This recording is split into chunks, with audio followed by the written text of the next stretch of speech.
എന്താണ് finance ministry, എന്താണ് അത് ചെയ്യേണ്ടത്? എല്ലാവരും പ്രൊഡിക്റ്റ് ചെയ്തത് ഈ വർഷം ശമ്പളം കൊടുക്കാതെ പൊളിഞ്ഞു വീഴുന്നതാണ്. പ്രതിപക്ഷവും വാസ്തവത്തിൽ എക്സ്പെക്ട് ചെയ്തത് അധികമൊന്നും ചെയ്യേണ്ട, അന്നേരം പൊളിഞ്ഞോളും എന്നാണ്. ഇപ്പം വളരെ തെറ്റായി പ്രചരിപ്പിക്കാൻ ശ്രമിക്കുക. കടം കൂടി അല്ല. 30,000 കോടിയോളമാണ് എനിക്ക് തോന്നുന്നു കിഫ്ബിയും KSSBയും കൂടി ചേർന്നിട്ടുള്ള കടം. കോവിഡ് സമയത്ത് നമ്മുടെ ആകെ കടം നമ്മുടെ GSDPയുടെ 39% വരെ വന്നു. 39% ആയത് കഴിഞ്ഞ വർഷം, ഈ വർഷമൊക്കെ അത് 34% കുറഞ്ഞു. 4 വർഷം കൊണ്ടൊക്കെ 5% കുറയുമെന്ന് പറഞ്ഞാൽ 1% എന്ന് പറഞ്ഞാൽ ഏകദേശം 15,000 കോടിയാണെന്ന് ആലോചിച്ചു. കേരളം ക്യാപിറ്റൽ എക്സ്പെൻഡിച്ചർ വളരെ കുറവാണ്, 10% മാത്രമേ ക്യാപിറ്റൽ എക്സ്പെൻഡിച്ചർ ഉള്ളൂ. അത് ഇന്ത്യയിൽ ഏറ്റവും കുറവാണ് എന്ന് പറയുന്നത്. അല്ല, ചിലർ പറയാറുണ്ട് കേരളത്തിന് മദ്യവും ലോട്ടറിയും വിറ്റ പൈസ ഉണ്ടാകുന്നത്. ഈ കണക്ക് ഉണ്ടാവും. വ്യവസായം വരണമെന്നുള്ളതിനകത്ത് ഒരു കാലത്തും ഇടതു വർഷത്തിന് സംശയമില്ല. അപ്പൊ ചെലവ് ചുരുക്കാനൊന്നും പറ്റില്ല, വരുമാനം ചുരുങ്ങിയിട്ട് മുന്നോട്ട് പോകാൻ പറ്റില്ല. ഞാനൊരു ചായ കുടിച്ചാൽ അതിന്റെ പോലും ടാക്സിന്റെ 50% ഗോ ടു ദ സെന്റർ. നമ്മളെ ശ്വാസം മുട്ടിച്ചില്ലാതാക്കാന്ന് വിചാരിച്ചാൽ പോലും കേരളീയർ എല്ലാവരും ഒരുമിച്ച് പിടിച്ചിട്ട്, അത് മന്ത്രി എന്ന നിലയിലോ വകുപ്പ് എന്ന നിലയിലോ ഒന്നല്ല ഞാൻ പറയുന്നത്.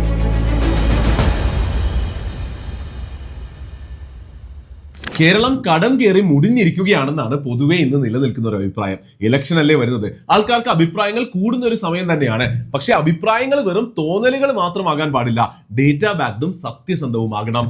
അപ്പോൾ കേരളത്തിന്റെ ഫൈനാൻഷ്യൽ അവസ്ഥയെ പറ്റി ഡേറ്റ വെച്ച് കറക്റ്റായ ഒരു അനാലിസിസ് നടത്തി എല്ലാവരിലേക്കും എത്തിക്കണമെന്ന എന്റെ ആഗ്രഹമാണ് നമ്മളെ ഇന്ന് ഇവിടെ എത്തിച്ചിരിക്കുന്നത്.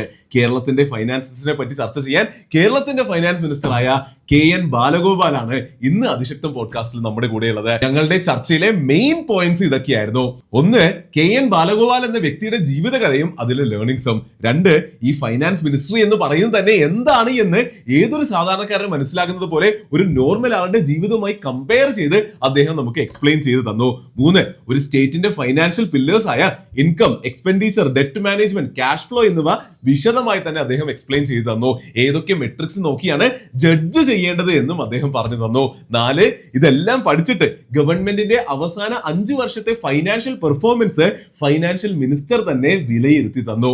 അപ്പോൾ അദ്ദേഹത്തിന്റെ വിലയിരുത്തൽ നിങ്ങൾ കംപ്ലീറ്റ്ലി സമ്മതിക്കണമെന്നൊന്നും ഞാൻ പറയുന്നില്ല, ഞാൻ അങ്ങനെ നിർബന്ധിക്കുന്നുമില്ല. എന്നാൽ നിങ്ങൾക്ക് നിങ്ങളുടെ അഭിപ്രായങ്ങളും ഒബ്സർവേഷൻസും കമന്റ് സെക്ഷനിൽ പങ്കുവെക്കാം. പക്ഷെ ഞാൻ ആദ്യം പറഞ്ഞതുപോലെ ഡേറ്റ വെച്ച് കാര്യങ്ങൾ മനസ്സിലാക്കി നല്ല വെൽ ഇൻഫോംഡ് ആയി മാത്രമേ അഭിപ്രായങ്ങൾ പറയാൻ പാടുള്ളൂ. അതിന്റെ കൂടെ തന്നെ എനിക്ക് ഇത് നല്ലൊരു കോൺവെർസേഷൻ ആക്കണമെന്നുണ്ടായത് കൊണ്ട് ഇടയ്ക്ക് കുറച്ചധികം ടെക്നിക്കൽ ടേംസ് ഉപയോഗിക്കേണ്ടി വന്നു, കുറെ ഡേറ്റ ചർച്ച ചെയ്യേണ്ടി വന്നു. അതുകൊണ്ട് തന്നെ ഈ ഒരു പോഡ്കാസ്റ്റിൽ എവിടെ അങ്ങനെ ഹെവി ടേംസോ ഡേറ്റയോ ഞാൻ ഉപയോഗിക്കുന്നുണ്ടോ അവിടെയൊക്കെ നമ്മൾ അതിന്റെ എക്സ്പ്ലനേഷനും ഡെഫിനിഷനും ഒക്കെ സ്ക്രീനിൽ കാണിക്കുന്നുണ്ടാകും. അതുകൊണ്ട് അത് അപ്പോഴേക്ക് നിർത്തി പോസ് ചെയ്ത് വായിച്ച് മനസ്സിലാക്കി മാത്രം പോവുക.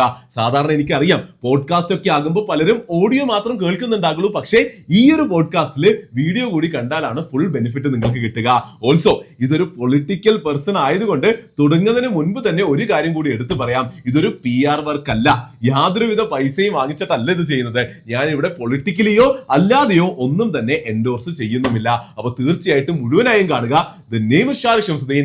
Welcome to Adishaktam Podcast episode 8 with Finance Minister of Kerala, Mr. KN Balagopal.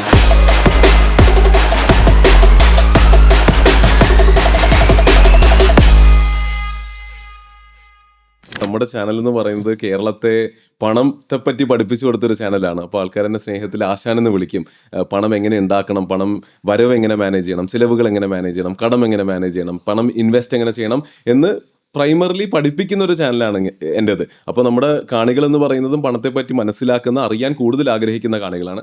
അപ്പോൾ അതിനോട് അനുബന്ധിച്ച് തന്നെ നമ്മൾ കേരളത്തെ പറ്റിയും കുറേ അധികം ഞാൻ സംസാരിക്കലുണ്ട്, കുറേ സ്വപ്നങ്ങൾ കാണാറുണ്ട്. അപ്പോൾ അതുകൊണ്ട് തന്നെ കാണികളും കേരളത്തെ പറ്റി കുറേ സ്വപ്നങ്ങൾ കാണലുണ്ട്. അപ്പോൾ അങ്ങനെ ഇരിക്കുകയാണ് താങ്കളെപ്പോലെ ഒരു വ്യക്തിയിൽ നിന്ന് കേരളത്തിൻ്റെ പണത്തെ പറ്റി നമുക്ക് കേൾക്കാൻ സാധിക്കുന്നത്. അപ്പോൾ കേരളാസ് ഫൈനാൻസിനെ പറ്റി സംസാരിക്കാൻ കേരളത്തിൻ്റെ ഫൈനാൻസ് മിനിസ്റ്ററാണ് ഇന്ന് നമ്മുടെ കൂടെയുള്ളത്. അപ്പോൾ thank you very much for the opportunity and welcome to Athishaktham podcast. Okay, ഇങ്ങനൊരു കാര്യത്തിൽ പറയാൻ പറ്റുന്നത് നമുക്ക് നല്ല കാര്യമാണല്ലോ. അതെ, സന്തോഷമുള്ള കാര്യമാണ് തീർച്ചയായിട്ടും. അപ്പോൾ ഒരു ഇലക്ഷനാണ് വരാനിരിക്കുന്നത്. അപ്പോൾ തീർച്ചയായിട്ടും ആൾക്കാർ ഉറ്റുനോക്കിക്കൊണ്ടിരിക്കുകയാണ് അല്ലേ. ഇങ്ങനെ ഒരു സമയമൊക്കെ വരുമ്പോഴാണ് എല്ലാവരും ഭയങ്കര ജഡ്ജ്മെന്റിലാകുന്നത്. എന്താണ് സംഭവിച്ചത്, എന്തൊക്കെയാണ് എന്നുള്ളത് കുറച്ചും കൂടി വിശദമായും വ്യക്തമായും പഠിക്കാം, എന്നിട്ട് തീരുമാനങ്ങൾ എടുക്കാം എന്നുള്ളൊരു സമയത്താണ് ഇരിക്കുന്നത്. എന്നുള്ളത് കൊണ്ട് തന്നെ ഒരു ക്യൂരിയസ് സ്റ്റുഡൻ്റ് ആയിട്ടാണ് ഞാൻ താങ്കളുടെ മുൻപിൽ ഇരിക്കുന്നത്. ഞാൻ പലപ്പോഴും ഇപ്പോൾ എൻ്റെ മുൻപിൽ ഇതുപോലെ പൊളിറ്റീഷ്യൻസ് വരലുണ്ട്, ഓണ്ടർപ്രണേഴ്സ് വരലുണ്ട്. അപ്പോൾ എനിക്ക് പൊളിറ്റിക്സ് ഇല്ല. ഞാൻ എപ്പോഴും എല്ലായിടത്തും ഇരിക്കുന്നത് ക്യൂരിയോസിറ്റിയോട് കൂടിയാണ്, കാര്യങ്ങൾ ചോദിച്ച് മനസ്സിലാക്കാൻ വേണ്ടിയാണ്. അപ്പോൾ ആ ഒരു രീതിയിൽ തന്നെയായിരിക്കും ചോദ്യങ്ങൾ ഉണ്ടാവുക ഒരു മുഖവുര ഞാൻ തരികയാണ്. അപ്പോൾ ഇന്നത്തെ പോഡ്കാസ്റ്റിൻ്റെ നമ്മുടെ ഒരു ചർച്ചയുടെ സ്ട്രക്ചർ പറയാനാണെങ്കിൽ, ഏറ്റവും ആദ്യം നമ്മുടെ അതിശക്തം പോഡ്കാസ്റ്റിൽ നമ്മളെല്ലാവരോടും അവരുടെ പേഴ്സണൽ ജീവിതവും അവരുടെ ജീവിത കഥയെപ്പറ്റി സംസാരിക്കും. അത് ഞാൻ വിശ്വസിക്കുന്നത് എസ്പെഷ്യലി ഒരു മന്ത്രി എന്ന നിലയിൽ അല്ലെങ്കിൽ ഒരു പൊളിറ്റീഷ്യൻ എന്ന നിലയിൽ പൊളിറ്റീഷ്യൻസിൻ്റെ പ്രസംഗിക്കുന്ന മുഖമോ അല്ലെങ്കിൽ ചോദ്യങ്ങൾ ചോദിക്കുന്നതോ മീഡിയയിൽ ക്ലിപ്പുകളായിട്ടാണ് ആൾക്കാർക്ക് കാണാൻ കിട്ടുള്ളൂ. എന്നാൽ ഈ പൊളിറ്റീഷ്യൻ എന്ന മനുഷ്യനെ പറ്റി ആർക്കും അറിയില്ല, ആ മനുഷ്യൻ്റെ കഥയെ പറ്റി അറിയില്ല. അപ്പോൾ അതുകൊണ്ട് വളരെ പെട്ടെന്ന് ആ കഥയൊന്ന് സംസാരിക്കണം. താങ്കൾ എന്ന വ്യക്തിയെ, അല്ലെ മിനിസ്റ്റർ എന്ന ഡെസിഗ്നേഷൻ്റെ പിന്നിലുള്ള വ്യക്തിയെ ആൾക്കാരിലേക്ക് എത്തിച്ചു കൊടുക്കണം എന്നൊരു ആഗ്രഹമുണ്ട്. അതൊന്നാണ്. രണ്ടാമത്തെ അജണ്ട എന്ന് പറയുന്നത് ഒരു എഡ്യൂക്കേഷണൽ ആംഗിൾ നമ്മുടെ ചർച്ചയ്ക്ക് വേണം. അതായത് എന്താണ് ശരിക്കും ഫൈനാൻസ് മിനിസ്ട്രി, ഇല്ലേ? ആൾക്കാർ ബഡ്ജറ്റ് പ്രഖ്യാപിക്കുമ്പോൾ പെട്ടിയായി വരുന്ന ഒരു വ്യക്തി എന്നുള്ളതിനേക്കാൾ ഉപരി ഫൈനാൻസ് മിനിസ്റ്റർ ആരാണ്, എന്താണ് ഫൈനാൻസ് മിനിസ്റ്റർ ചെയ്യേണ്ടത്, അദ്ദേഹത്തിൻ്റെ റെസ്പോൺസിബിലിറ്റികൾ എന്താണ്, എന്തിനാണ് അദ്ദേഹത്തിന് അക്കൗണ്ടബിൾ ആയിട്ട് വെക്കേണ്ടത്, ഫൈനാൻസ് മിനിസ്റ്ററി മൂവ് ചെയ്യണമെന്ന് പറയുന്ന മെട്രിക്കുകൾ എന്താണ്. അപ്പോൾ അങ്ങനെ ഒരു എഡ്യൂക്കേഷണൽ ആംഗിളിൽ ഒരു ചെറിയൊരു ചർച്ച നമ്മൾ നടത്തണം. അതിനുശേഷം അപ്പോൾ കേട്ടുകൊണ്ടിരിക്കുന്നവർക്ക് മനസ്സിലായി എന്താണ് ഫൈനാൻസ് മിനിസ്റ്ററി എന്ന്. അപ്പോൾ അത് ആർക്കും മനസ്സിലായില്ല, അല്ലെങ്കിൽ ആർക്കും അറിയില്ല എന്നുള്ള അവസ്ഥയിൽ നിന്നല്ല ഞാൻ സംസാരിക്കുന്നത്. ഒരു എഡ്യൂക്കേഷണൽ ആംഗിളും എൻ്റെ ചാനലിൻ്റെ കോണ്ടെക്സ്റ്റിൽ സംസാരിക്കുമ്പോഴാണ്. അതിനുശേഷം നമുക്ക് ആ പഠിച്ചത് വെച്ചിട്ട് കഴിഞ്ഞൊരു 5 വർഷത്തിൽ കേരളത്തിന് എന്ത് സംഭവിച്ചു, കേരളത്തിൻ്റെ വരവ്, കേരളത്തിൻ്റെ ചെലവ്, കേരളത്തിൻ്റെ ഒരു PNL അല്ലെങ്കിൽ ഫിസ്ക്കൽ ഡെഫിസിറ്റ് എന്ന് വളരെ ടെക്നിക്കലി പറയും. അപ്പോൾ ആ ഒരു വിഷയത്തിലേക്ക് നമുക്ക് പോകാം. അതിനുശേഷം കേരളത്തിൻ്റെ ഭാവിയെപ്പറ്റി സ്വപ്നങ്ങൾ കണ്ടുകൊണ്ട് കുറച്ച് നല്ല സംസാരങ്ങൾ നടത്തിയിട്ട് നമുക്ക് നിർത്താം. അപ്പോൾ ഇതാണ് സ്ട്രക്ചർ എന്ന് പറഞ്ഞുകൊണ്ട് നമുക്ക് ഏറ്റവും ആദ്യത്തെ വിഷയത്തിലേക്ക് കടക്കാം. ഞാൻ മനസ്സിലാക്കുന്നു കൊല്ലമല്ല അല്ലേ, പത്തനംതിട്ട ജില്ലക്കാർ. കൊല്ലത്തിൻ്റെ ബോർഡറാണ് ബേസിക്കലി. കൊല്ലത്താണ് എൻ്റെ ആക്ടിവിറ്റി എല്ലാം. കാരണം 2 കിലോമീറ്റർ കൊല്ലമാണ്, പത്തനാപുരം എന്ന് പറയും. ഞങ്ങൾ അവിഭക്ത കൊല്ലം ജില്ലയായിരുന്നു. ബോർഡറാണ്, പത്തനാപുരം ടൗണാണ് ഞങ്ങൾ ഇറങ്ങുന്നത്. അപ്പോൾ പഠിക്കുന്ന സമയം തൊട്ട് ഇറങ്ങുന്നതും എല്ലാ ബന്ധവും പത്തനാപുരമാണ്. പത്തനാപുരത്ത് പുനലൂർ SN കോളേജ് പഠിച്ചു, അത് അവിടെ അടുത്ത് തന്നെയാണല്ലോ പുനലൂർ, പത്തനാപുരം. അപ്പോൾ അന്ന് മുതലേ പത്തനാപുരവുമായി ബന്ധപ്പെട്ടിട്ടാണ് ഞാനൊരു ഡിഗ്രി തലത്തിൽ പഠിക്കുമ്പോൾ തൊട്ടുള്ള എൻ്റെ കോണ്ടാക്ട്. കുറച്ചും കൂടി നേരത്തേക്ക് പോകാനാണെങ്കിൽ എന്നാണ് ജനിച്ചത്, ഏത് വർഷമാണ് ജനിച്ചത്, അതിനുശേഷം സ്കൂളിങ്ങും ചെറുപ്പകാലം എങ്ങനെയായിരുന്നു? പിന്നെ എൻ്റെ സ്കൂളിങ് ഒക്കെ പല സ്ഥലത്തായിരുന്നു. എൻ്റെ അച്ഛൻ സർക്കാർ സർവീസിലായിരുന്നു. അപ്പോൾ പിന്നെ എഞ്ചിനീയർ ആയിരുന്നു. പല സ്ഥലത്ത് ട്രാൻസ്ഫർ വരും. ഞാൻ 7 സ്കൂളിൽ പഠിച്ചിട്ടുണ്ട്. അത് ശരി. അതുകൊണ്ട് കായംകുളത്ത് കറ്റാനം പോപ്പോയസ് എന്ന് പറയുന്ന സ്കൂളിൽ നിന്നാണ് ഞാൻ SLC. അതിനുശേഷം pre degree Pandalam NSS college, degree Punalur SN college, MCOM Thiruvananthapuram MG college, LLBയും LLMഉം തിരുവനന്തപുരത്ത് ലോ അക്കാഡമി. PhD രജിസ്റ്റർ ചെയ്ത് കുറച്ചു കാലം പിന്നെ അതിൻ്റെ വർക്ക് ചെയ്തിരുന്നു. പക്ഷേ അത് കംപ്ലീറ്റ് ചെയ്യാൻ പറ്റിയില്ല. അപ്പോഴത്തേക്ക് ഞാൻ SFIയുടെ state all India president, state secretary, all India പ്രസിഡൻ്റൊക്കെ ആയി. അത് MG യൂണിവേഴ്സിറ്റിയിലായിരുന്നു, ലോയിലായിരുന്നു PhD രജിസ്റ്റർ ചെയ്തത്. അത് പിന്നെ MG യൂണിവേഴ്സിറ്റിയിലായിരുന്നു. അല്ലെ, പല സ്കൂളുകളും പല വിദ്യാലയങ്ങളും എന്ന് പറയുമ്പോൾ എല്ലാം തെക്കൻ കേരളത്തിലായിരുന്നു. അല്ല, ഞാൻ ചാലക്കുടിയിൽ പഠിച്ചിട്ടുണ്ട്. പിന്നെ എറണാകുളം ജില്ലയിലെ വടവുകോട് എന്ന് പറയുന്ന നമ്മുടെ പുത്തൻകുരിശിനടുത്ത് ബോഡി സ്കൂളിൽ അവിടെ പഠിച്ചിട്ടുണ്ട്. അപ്പോൾ ഇത് സ്കൂൾ കഴിഞ്ഞിട്ട് BCom, MCom, LLB, LLM ഇത്രയും എന്ന് പറയുമ്പോൾ അക്കാഡമിക്കലി ബ്രില്യൻ്റ് ആയിരുന്നു. എന്ത് കൈൻഡ് ഓഫ് സ്റ്റുഡൻ്റ് ആയിരുന്നു? ഞാനൊരു ശരാശരി സ്റ്റുഡൻറ്റ്, അല്ലെങ്കിൽ അതിനേക്കാളും മോശമില്ലാത്ത സ്റ്റുഡൻ്റ് എന്ന് പറയാം. അധ്യാപകർക്ക് സാധാരണഗതിയിൽ അത്ര ഇഷ്ടം വരത്തില്ല സമരത്തിനൊക്കെ പോകുമ്പോൾ. പക്ഷേ ഫസ്റ്റ് ഇയറിൻ്റെ മാർക്ക് വന്നപ്പോൾ ടോപ്പ് മാർക്കാണ്. എനിക്ക് തോന്നുന്നു ഒരു പർട്ടിക്കുലർ സബ്ജക്റ്റിൻ്റെ അക്കൗണ്ടൻസിക്ക് യൂണിവേഴ്സിറ്റി തന്നെ ഹയസ്റ്റ് ആയിരുന്നു. അന്നത്തെ ക്വസ്റ്റ്യൻസ് വെച്ചിട്ട് ബുദ്ധിമുട്ടായിരുന്നു. എന്തായാലും അവിടെ ടോപ്പ് മാർക്ക്. അപ്പോൾ സാറ് ഇങ്ങനെ അന്വേഷിച്ചിട്ട് ആരാണ് ഈ mark Balagopala, CK Varghese sir എന്ന് പറഞ്ഞ ഞങ്ങളുടെ പ്രൊഫസറാണ്. അദ്ദേഹം ഇപ്പം ഇല്ല. അതിനുശേഷം ശരിക്കും പഠിച്ചോണം എന്ന് പറയും, പക്ഷേ ഈ സംഘടനാ പ്രവർത്തനത്തിലൊന്നും പോകുന്നതിന് ദേഷ്യമില്ല. പിന്നീട് വർഷങ്ങളോളം സാറ് അവിടെ പഠിപ്പിക്കും. ഞാൻ പിന്നീട് ഇതുപോലെ പല ഉത്തരവാദിത്വത്തിലൊക്കെ വന്നു. പറയും ഈ സംഘടനാ പ്രവർത്തനമൊക്കെ കൊള്ളാം, പക്ഷേ ഇവിടെ ഇന്ന ആളുകൾ പഠിച്ചിട്ടുണ്ട്, പഠിക്കുമ്പോൾ ഇങ്ങനെയായിരുന്നു മാർക്കിൻ്റെ കാര്യത്തിലൊക്കെ. അതൊരു നല്ല പോലെ അത്യാവശ്യം പഠിക്കുന്നു എന്ന് പറയുന്നത് സംഘടനാ പ്രവർത്തനത്തിന് നിൽക്കുന്നവരെ അധ്യാപകർക്കും ഒരു ഇഷ്ടമാണ്.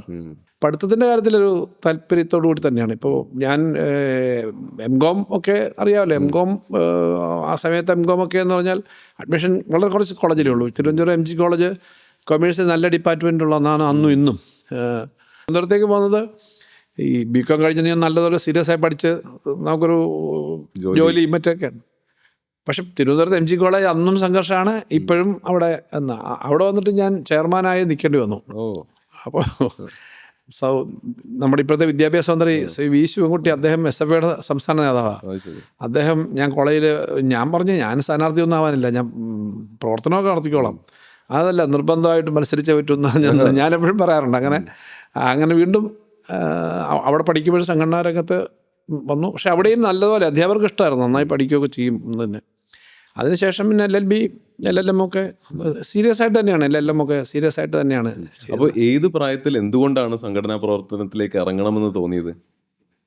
വാസ്തവത്തിൽ ഈ അടിയന്തരാവസ്ഥയ്ക്ക് ശേഷമുള്ള ഒരു കാലത്താണ് ഞങ്ങളുടെയൊക്കെ കോളേജ് വിദ്യാഭ്യാസം. അപ്പോൾ ആ സമയത്ത് അടിയന്തരാവസ്ഥയുടെ അനുഭവങ്ങളെ പറ്റിയുള്ള വലിയ ചർച്ചകൾ വരുന്നുണ്ട്. അന്നത്തെ കുട്ടികളുടെ, അന്നത്തെ ഇന്ത്യയിലാകെ നടന്ന കാര്യങ്ങൾ, അപ്പോൾ ജനാധിപത്യത്തിന് വേണ്ടിയിട്ടുള്ള വലിയ അഭിപ്രായങ്ങൾ.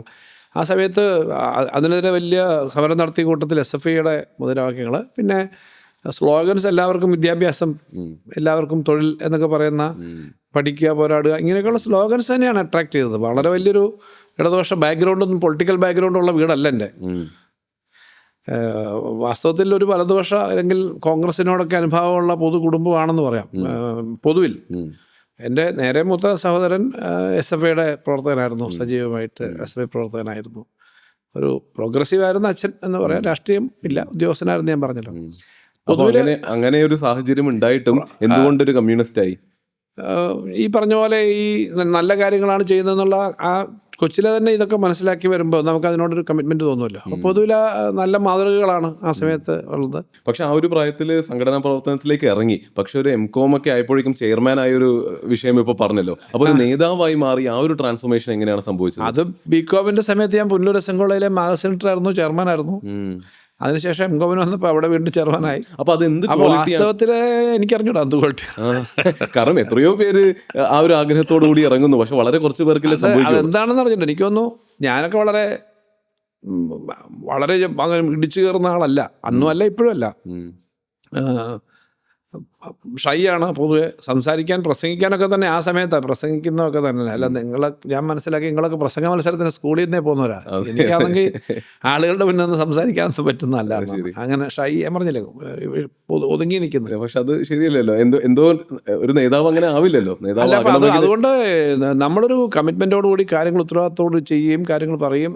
അങ്ങനെ ലീഡർഷിപ്പിൽ അന്നുള്ളവർ ആയിരിക്കുമല്ലോ ഓരോന്ന് കണ്ടെത്തുന്നത്. അങ്ങനെ വന്ന് ഏൽപ്പിക്കുന്ന കാര്യങ്ങളെല്ലാം കൃത്യമായി ചെയ്യുക, അങ്ങനെയായിരിക്കും ആക്ഷൻ എന്നുള്ളൊരു മോഡലാണ്. പ്രസംഗത്തെക്കാൾ ഉപരി കാര്യങ്ങൾ കമ്മിറ്റ് ചെയ്യുക.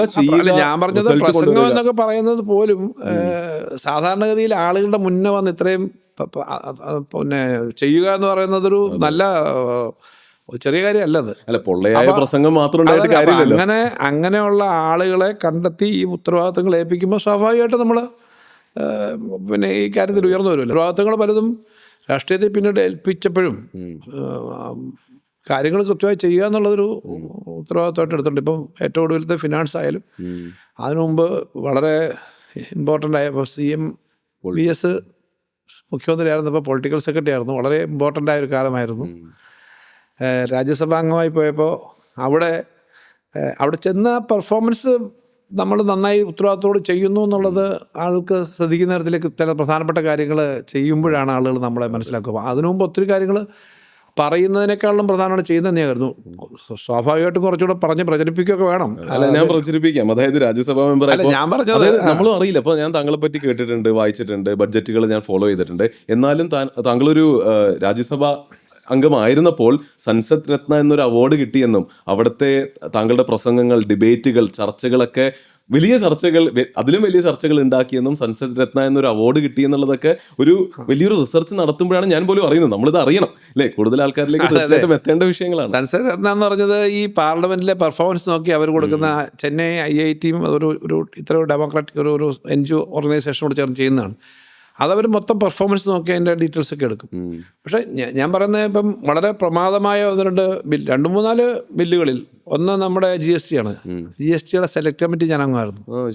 GST സെലക്ട് കമ്മിറ്റിയിൽ അതിനകത്തൊരു സ്ട്രോങ് ഡിസെൻ്റ് ഉണ്ട്. ഈ GST നടപ്പിലാക്കുന്നത് സ്റ്റേറ്റുകളെ തകർക്കും. സ്റ്റേറ്റ് ഫൈനാൻസ് മിനിസ്റ്റേഴ്സ് ബെഗ്ഗിംഗ് ബൗളുമായിട്ട് സെൻറ്ററിലേക്ക് വരേണ്ടി വരും. All the powers are going to the centre and it is not democratic and physical ഫെഡറലിസത്തിന് അഗേൻസ്റ്റ് ആണ്. സ്ട്രോങ് ആയിട്ടുള്ള ഇതാണ്. എന്നിട്ട് ആ ചർച്ചകളുണ്ട്. ഇപ്പോൾ അമേരിക്കയിൽ GST ഉണ്ടോ എന്നുള്ള ചോദ്യമൊക്കെ ഞാൻ ആ കമ്മിറ്റിയിലുള്ളപ്പോൾ ചോദിച്ചിട്ടുണ്ട്. ഞാനും ഡി രാജ CPIയുടെ ജനറൽ സെക്രട്ടറി, ഞങ്ങൾ രണ്ടുപേരും കൂടിയാണ് ആ ഡിസെൻറ്റ് ഒപ്പിട്ടിരിക്കുന്നത്. ഡിസെൻറ്റ് തയ്യാറാക്കി അതിനകത്തെല്ലാം പങ്കെടുത്ത ഒരാളാണ്. അപ്പോൾ അന്ന് GST നല്ലതാണെന്നാണല്ലോ പൊതുവിലുള്ള അഭിപ്രായം. അന്ന് ഈ GSTക്ക് എതിരായിട്ട് നമ്മളതിനകത്ത് വളരെ ശക്തമായി പറഞ്ഞിട്ടുണ്ട്. ഇപ്പം ഫലത്തിൽ അത് അനുഭവിച്ചു. ഞാനന്ന് ഒരു കാലത്തും ഈ ധനകാര്യമന്ത്രിയാവുന്ന സ്വപ്നത്തിൽ പോലും കണ്ടിട്ടില്ല. അത് വേറെ കാര്യം. പക്ഷേ ഇതേ ബെഗ്ഗിംഗ് ബൗളുമായിട്ട് ഡൽഹി പോകേണ്ട അവസ്ഥ എനിക്കും സ്റ്റേറ്റിലെ ധനകാര്യമന്ത്രി എന്നല്ലേ വരുന്നു. എല്ലാ പവറും കേന്ദ്രത്തിൽ പോയി. ഇത് വളരെ പ്രധാനപ്പെട്ടതാണ് നമ്മുടെ GST സംബന്ധിച്ചുള്ള സെലക്ട് കമ്മിറ്റി. അപ്പോൾ ഈ രാജ്യസഭയിലെ ഈ ഒരു ഫയർ ബ്രാൻഡ് പ്രസംഗങ്ങളിലേക്ക് തിരിച്ചു പോവുകയാണെങ്കിൽ അതുകൊണ്ടാണോ ആദ്യമായി MLA ആയ താങ്കൾ നേരെ ഒരു ഫൈനാൻസ് മിനിസ്റ്റർ ആയത്? കാരണം അതൊരു അൺകോമൺ പാത്താണ് അല്ലേ, വളരെ നോർമലാണെന്ന് പറയാൻ സാധിക്കില്ല. PS ആയിരുന്നു താങ്കൾ, തീർച്ചയായിട്ടും VSന്റെ പൊളിറ്റിക്കൽ സെക്രട്ടറി ആയിരുന്നു. എന്നാൽ രാജ്യസഭയിലെ താങ്കളുടെ പെർഫോമൻസ് കാരണമാണോ ഇപ്പോൾ ഇത്രയും ഒരു വലിയൊരു പൊസിഷനിലേക്ക് താങ്കൾക്ക് എത്താൻ സാധിച്ചത്? അങ്ങനെ ഞാൻ വിചാരിക്കുന്നില്ല. ഞാനിത് ചെയ്യുമ്പോൾ ഞാൻ പറഞ്ഞല്ലോ, ഈ SFIയുടെ സ്റ്റേറ്റ് സെക്രട്ടറി, DYFയുടെ SFIയുടെ ഓൾ ഇന്ത്യ പ്രസിഡൻ്റായി, പിന്നെ DYFയുടെ ഓൾ ഇന്ത്യ പ്രസിഡൻ്റായി. ഞാൻ കുറച്ചു കാലം കേരള യൂണിവേഴ്സിറ്റി സിൻഡിക്കേറ്റിൻ്റെ ഫുൾ ചുമതല ഉണ്ടായിരുന്ന സിൻഡിക്കേറ്റ് മെമ്പറായിരുന്നു. പിന്നീട് പൊളിറ്റിക്കൽ സെക്രട്ടറി എന്ന് പറയുന്നത് ഭയങ്കര അഡ്മിനിസ്ട്രേറ്റീവ് എക്സ്പീരിയൻസ് ആണ്. മുഖ്യമന്ത്രി PS ആയിരിക്കുമ്പം വാസ്തവത്തിൽ ധാരാളം ഒരു 90% പേപ്പറുകളും നമ്മൾ കാണുകയും നോക്കാൻ വേണ്ടി വരും. VSന് എല്ലാ സപ്പോർട്ട് കൊടുക്കും. പാർട്ടിയുടെ പൊളിറ്റിക്കൽ സെക്രട്ടറി എന്ന് പറഞ്ഞാൽ ഇൻ ബിറ്റ്വീൻ പാർട്ടിയുടെ പൊതു കാര്യങ്ങളെല്ലാം നോക്കണം. ആ ഒരു എക്സ്പീരിയൻസ് ഉണ്ട്. അതിനുശേഷം രാജ്യസഭയിലെ പെർഫോമൻസ് നന്നായി. വെറും ഒരു പെർഫോമൻസ് മാത്രം വെച്ചിട്ട് ഉത്തരവാദിത്വം ഏൽപ്പിക്കത്തില്ല. പല കാര്യങ്ങളിൽ ഏൽപ്പിച്ചിട്ടുള്ള ഉത്തരവാദിത്തങ്ങൾ നന്നായി ചെയ്യും എന്നുള്ള തോന്നൽ പാർട്ടിയുടെ സംസ്ഥാന നേതൃത്വത്തിലും കേന്ദ്ര നേതൃത്വത്തിനും ഒക്കെ ഉണ്ടാവുമല്ലോ. അത് തന്നെ ആയിരിക്കും കാര്യം. പിന്നെ ഞാൻ ആ സമയം പാർട്ടിയുടെ പാർട്ടിക്കകത്ത് തന്നെ ജില്ലാ സെക്രട്ടറി ആയിരുന്നു. കൊല്ലം ജില്ലാ സെക്രട്ടറി ആയിരുന്നു. കൊല്ലം ജില്ലാ സെക്രട്ടറി ആയിട്ട് കുറച്ച് ടൈം. ആ സമയത്താണ് കൊല്ലത്ത് മുഴുവൻ സീറ്റും ഇടതുപക്ഷം ജയിക്കുന്ന ഒരു ഇലക്ഷനായിരുന്നു. ആ സമയത്ത് നന്നായി വന്നു. പഞ്ചായത്ത് ഇലക്ഷനിൽ 85% സീറ്റ് ഞങ്ങൾക്ക് കിട്ടി. അപ്പോൾ നല്ല പ്രതിസന്ധികളിലൊക്കെ മുഴുവൻ ആളുകളെയും കൂട്ടി യോജിപ്പിച്ച് LDFനെ കൊണ്ടുപോകാനൊക്കെ ഞങ്ങൾക്കൊക്കെ പറ്റിയിട്ടുണ്ട്. അപ്പോൾ അത് കഴിഞ്ഞ് വന്നപ്പോൾ അതെല്ലാം കൂടെ അസസ് ചെയ്തായിരിക്കും. അല്ലാതെ അവിടുത്തെ പെർഫോമൻസ് വെച്ച് മാത്രമൊന്നും ഇത്തരം കാര്യം ഏൽപ്പിക്കില്ല. ഇത് ഏൽപ്പിക്കുമ്പോൾ നമ്മളും എക്സ്പെക്റ്റഡ് അല്ലല്ലോ ഇങ്ങനെ ഫിനാൻസ് പോലൊരു വകുപ്പ് വരുമെന്നൊന്നും ധരിക്കുന്നില്ല. അപ്പോൾ അതങ്ങ് ചെയ്യാൻ പറ്റും എന്നുള്ള വിശ്വാസം ബാക്കി ലീഡർഷിപ്പിനൊക്കെ ഉണ്ട്. മുഖ്യമന്ത്രി അക്കാര്യത്തിനകത്തും പാർട്ടി നേതൃത്വം അക്കാര്യത്തിനകത്ത് എടുത്തിട്ട് ഏൽപ്പിക്കുന്നതാണ്. കൊട്ടാരക്കര MLA ആയിട്ടാണ് ഇത്തവണ മന്ത്രിയായിരിക്കുന്നത്. അപ്പോൾ ഇത്തവണ ബഡ്ജറ്റ് വന്നപ്പോൾ ഒരു സംസാരം ഉണ്ടായിരുന്നു, കൊട്ടാരക്കര ബഡ്ജറ്റ് ആണോ എന്നുള്ളൊരു ചോദ്യം ഉണ്ടായിരുന്നു അല്ലേ. അവിടെ IT പാർക്കുകൾ വരുന്നു, സോഹോയുടെ ഓഫീസ് അവിടെ വന്നു, ഡ്രോൺ പാർക്കിൻ്റെ ഒരു ഇനോഗ്രേഷൻ വരാനിരിക്കുന്നു, KSRTCയുടെ ഒരു വലിയൊരു നവീകരണം നടന്നപ്പോൾ കൊട്ടാരക്കരക്ക് MCA റോഡ് വൈഡനിങ് നടക്കുന്നുണ്ട്. അപ്പോൾ കൊട്ടാരക്കര ഒരു മാതൃകാ കോൺസ്റ്റിറ്റുവൻസി ആക്കി മാറ്റാനുള്ള എന്തെങ്കിലും ഒരു ശ്രമം നടത്തുന്നുണ്ടോ? സാധാരണഗതിയിൽ ഏതൊരു MLAയും അവരുടെ മണ്ഡലത്തിൽ ശ്രദ്ധിക്കണം എന്നുള്ളത് പ്രത്യേകതയാണ്. അത് പക്ഷേ കേരളത്തിൽ എല്ലാ സ്ഥലത്തും വലിയ ഗ്രോത്ത് വന്നിട്ടുണ്ട്. ഇന്നത്തെ പത്രം എടുത്ത് നോക്കിയോളൂ, ഓരോ ദിവസം എടുത്ത് നോക്കിയോ എത്ര കാര്യങ്ങളാണ് കേരളത്തിൽ വരുന്നത്. അപ്പോൾ അവിടെ വരുമ്പോൾ ഞാൻ അതിനകത്ത് വിദ്യാഭ്യാസമാണ് ഏറ്റവും പ്രധാനം. ഏറ്റവും നല്ല എത്രയോ വർഷത്തിന് ശേഷം അവിടെ ആർട്സ് ആൻഡ് സയൻസ് കോളേജ് പുതുതായിട്ടാണ് വന്നു. 10-60 വർഷത്തിന് ശേഷമാണ് ആദ്യമായിട്ടാണ് അവിടെ പൊതുമേഖലയിൽ ഒരു നഴ്സിംഗ് കോളേജ് വന്നു. പിന്നെ ധാരാളം മറ്റ് ഈ സ്കിൽ ഡെവലപ്മെൻറ്റുമായി ബന്ധപ്പെട്ട് ധാരാളം കോഴ്സുകളുണ്ട്. പരമ്പരാഗത വ്യവസായത്തിൻ്റെ കുറേ മേഖലകൾ. അതിനൊപ്പം നമ്മൾ ഏറ്റവും മോഡേൺ ആയിട്ടുള്ള ഇപ്പോഴത്തെ ഏത് സാധാരണ കുടുംബങ്ങളിൽ നിന്ന് നല്ല എഡ്യൂക്കേറ്റ് ചെയ്തിട്ട് നല്ല തൊഴിൽ ചെയ്യാനുള്ള അങ്ങനെയാണല്ലോ കേരളം.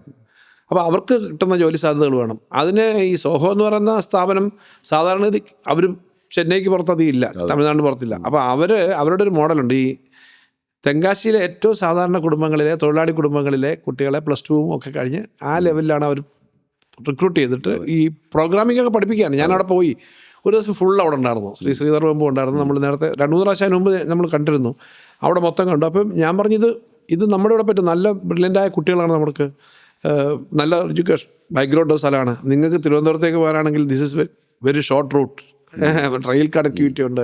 50 കിലോമീറ്റർ അവിടെ നിന്ന് വന്നാൽ കൊട്ടാരക്കരയായി, അവിടുന്ന് നേരെ 1.25 മണിക്കൂറായ എയർപോർട്ടായി. അങ്ങനെ അവർ വന്ന് നോക്കി അവിടെ ആദ്യം ഒരു R&D സെൻറ്റർ തുടങ്ങാൻ തീരുമാനിച്ചു.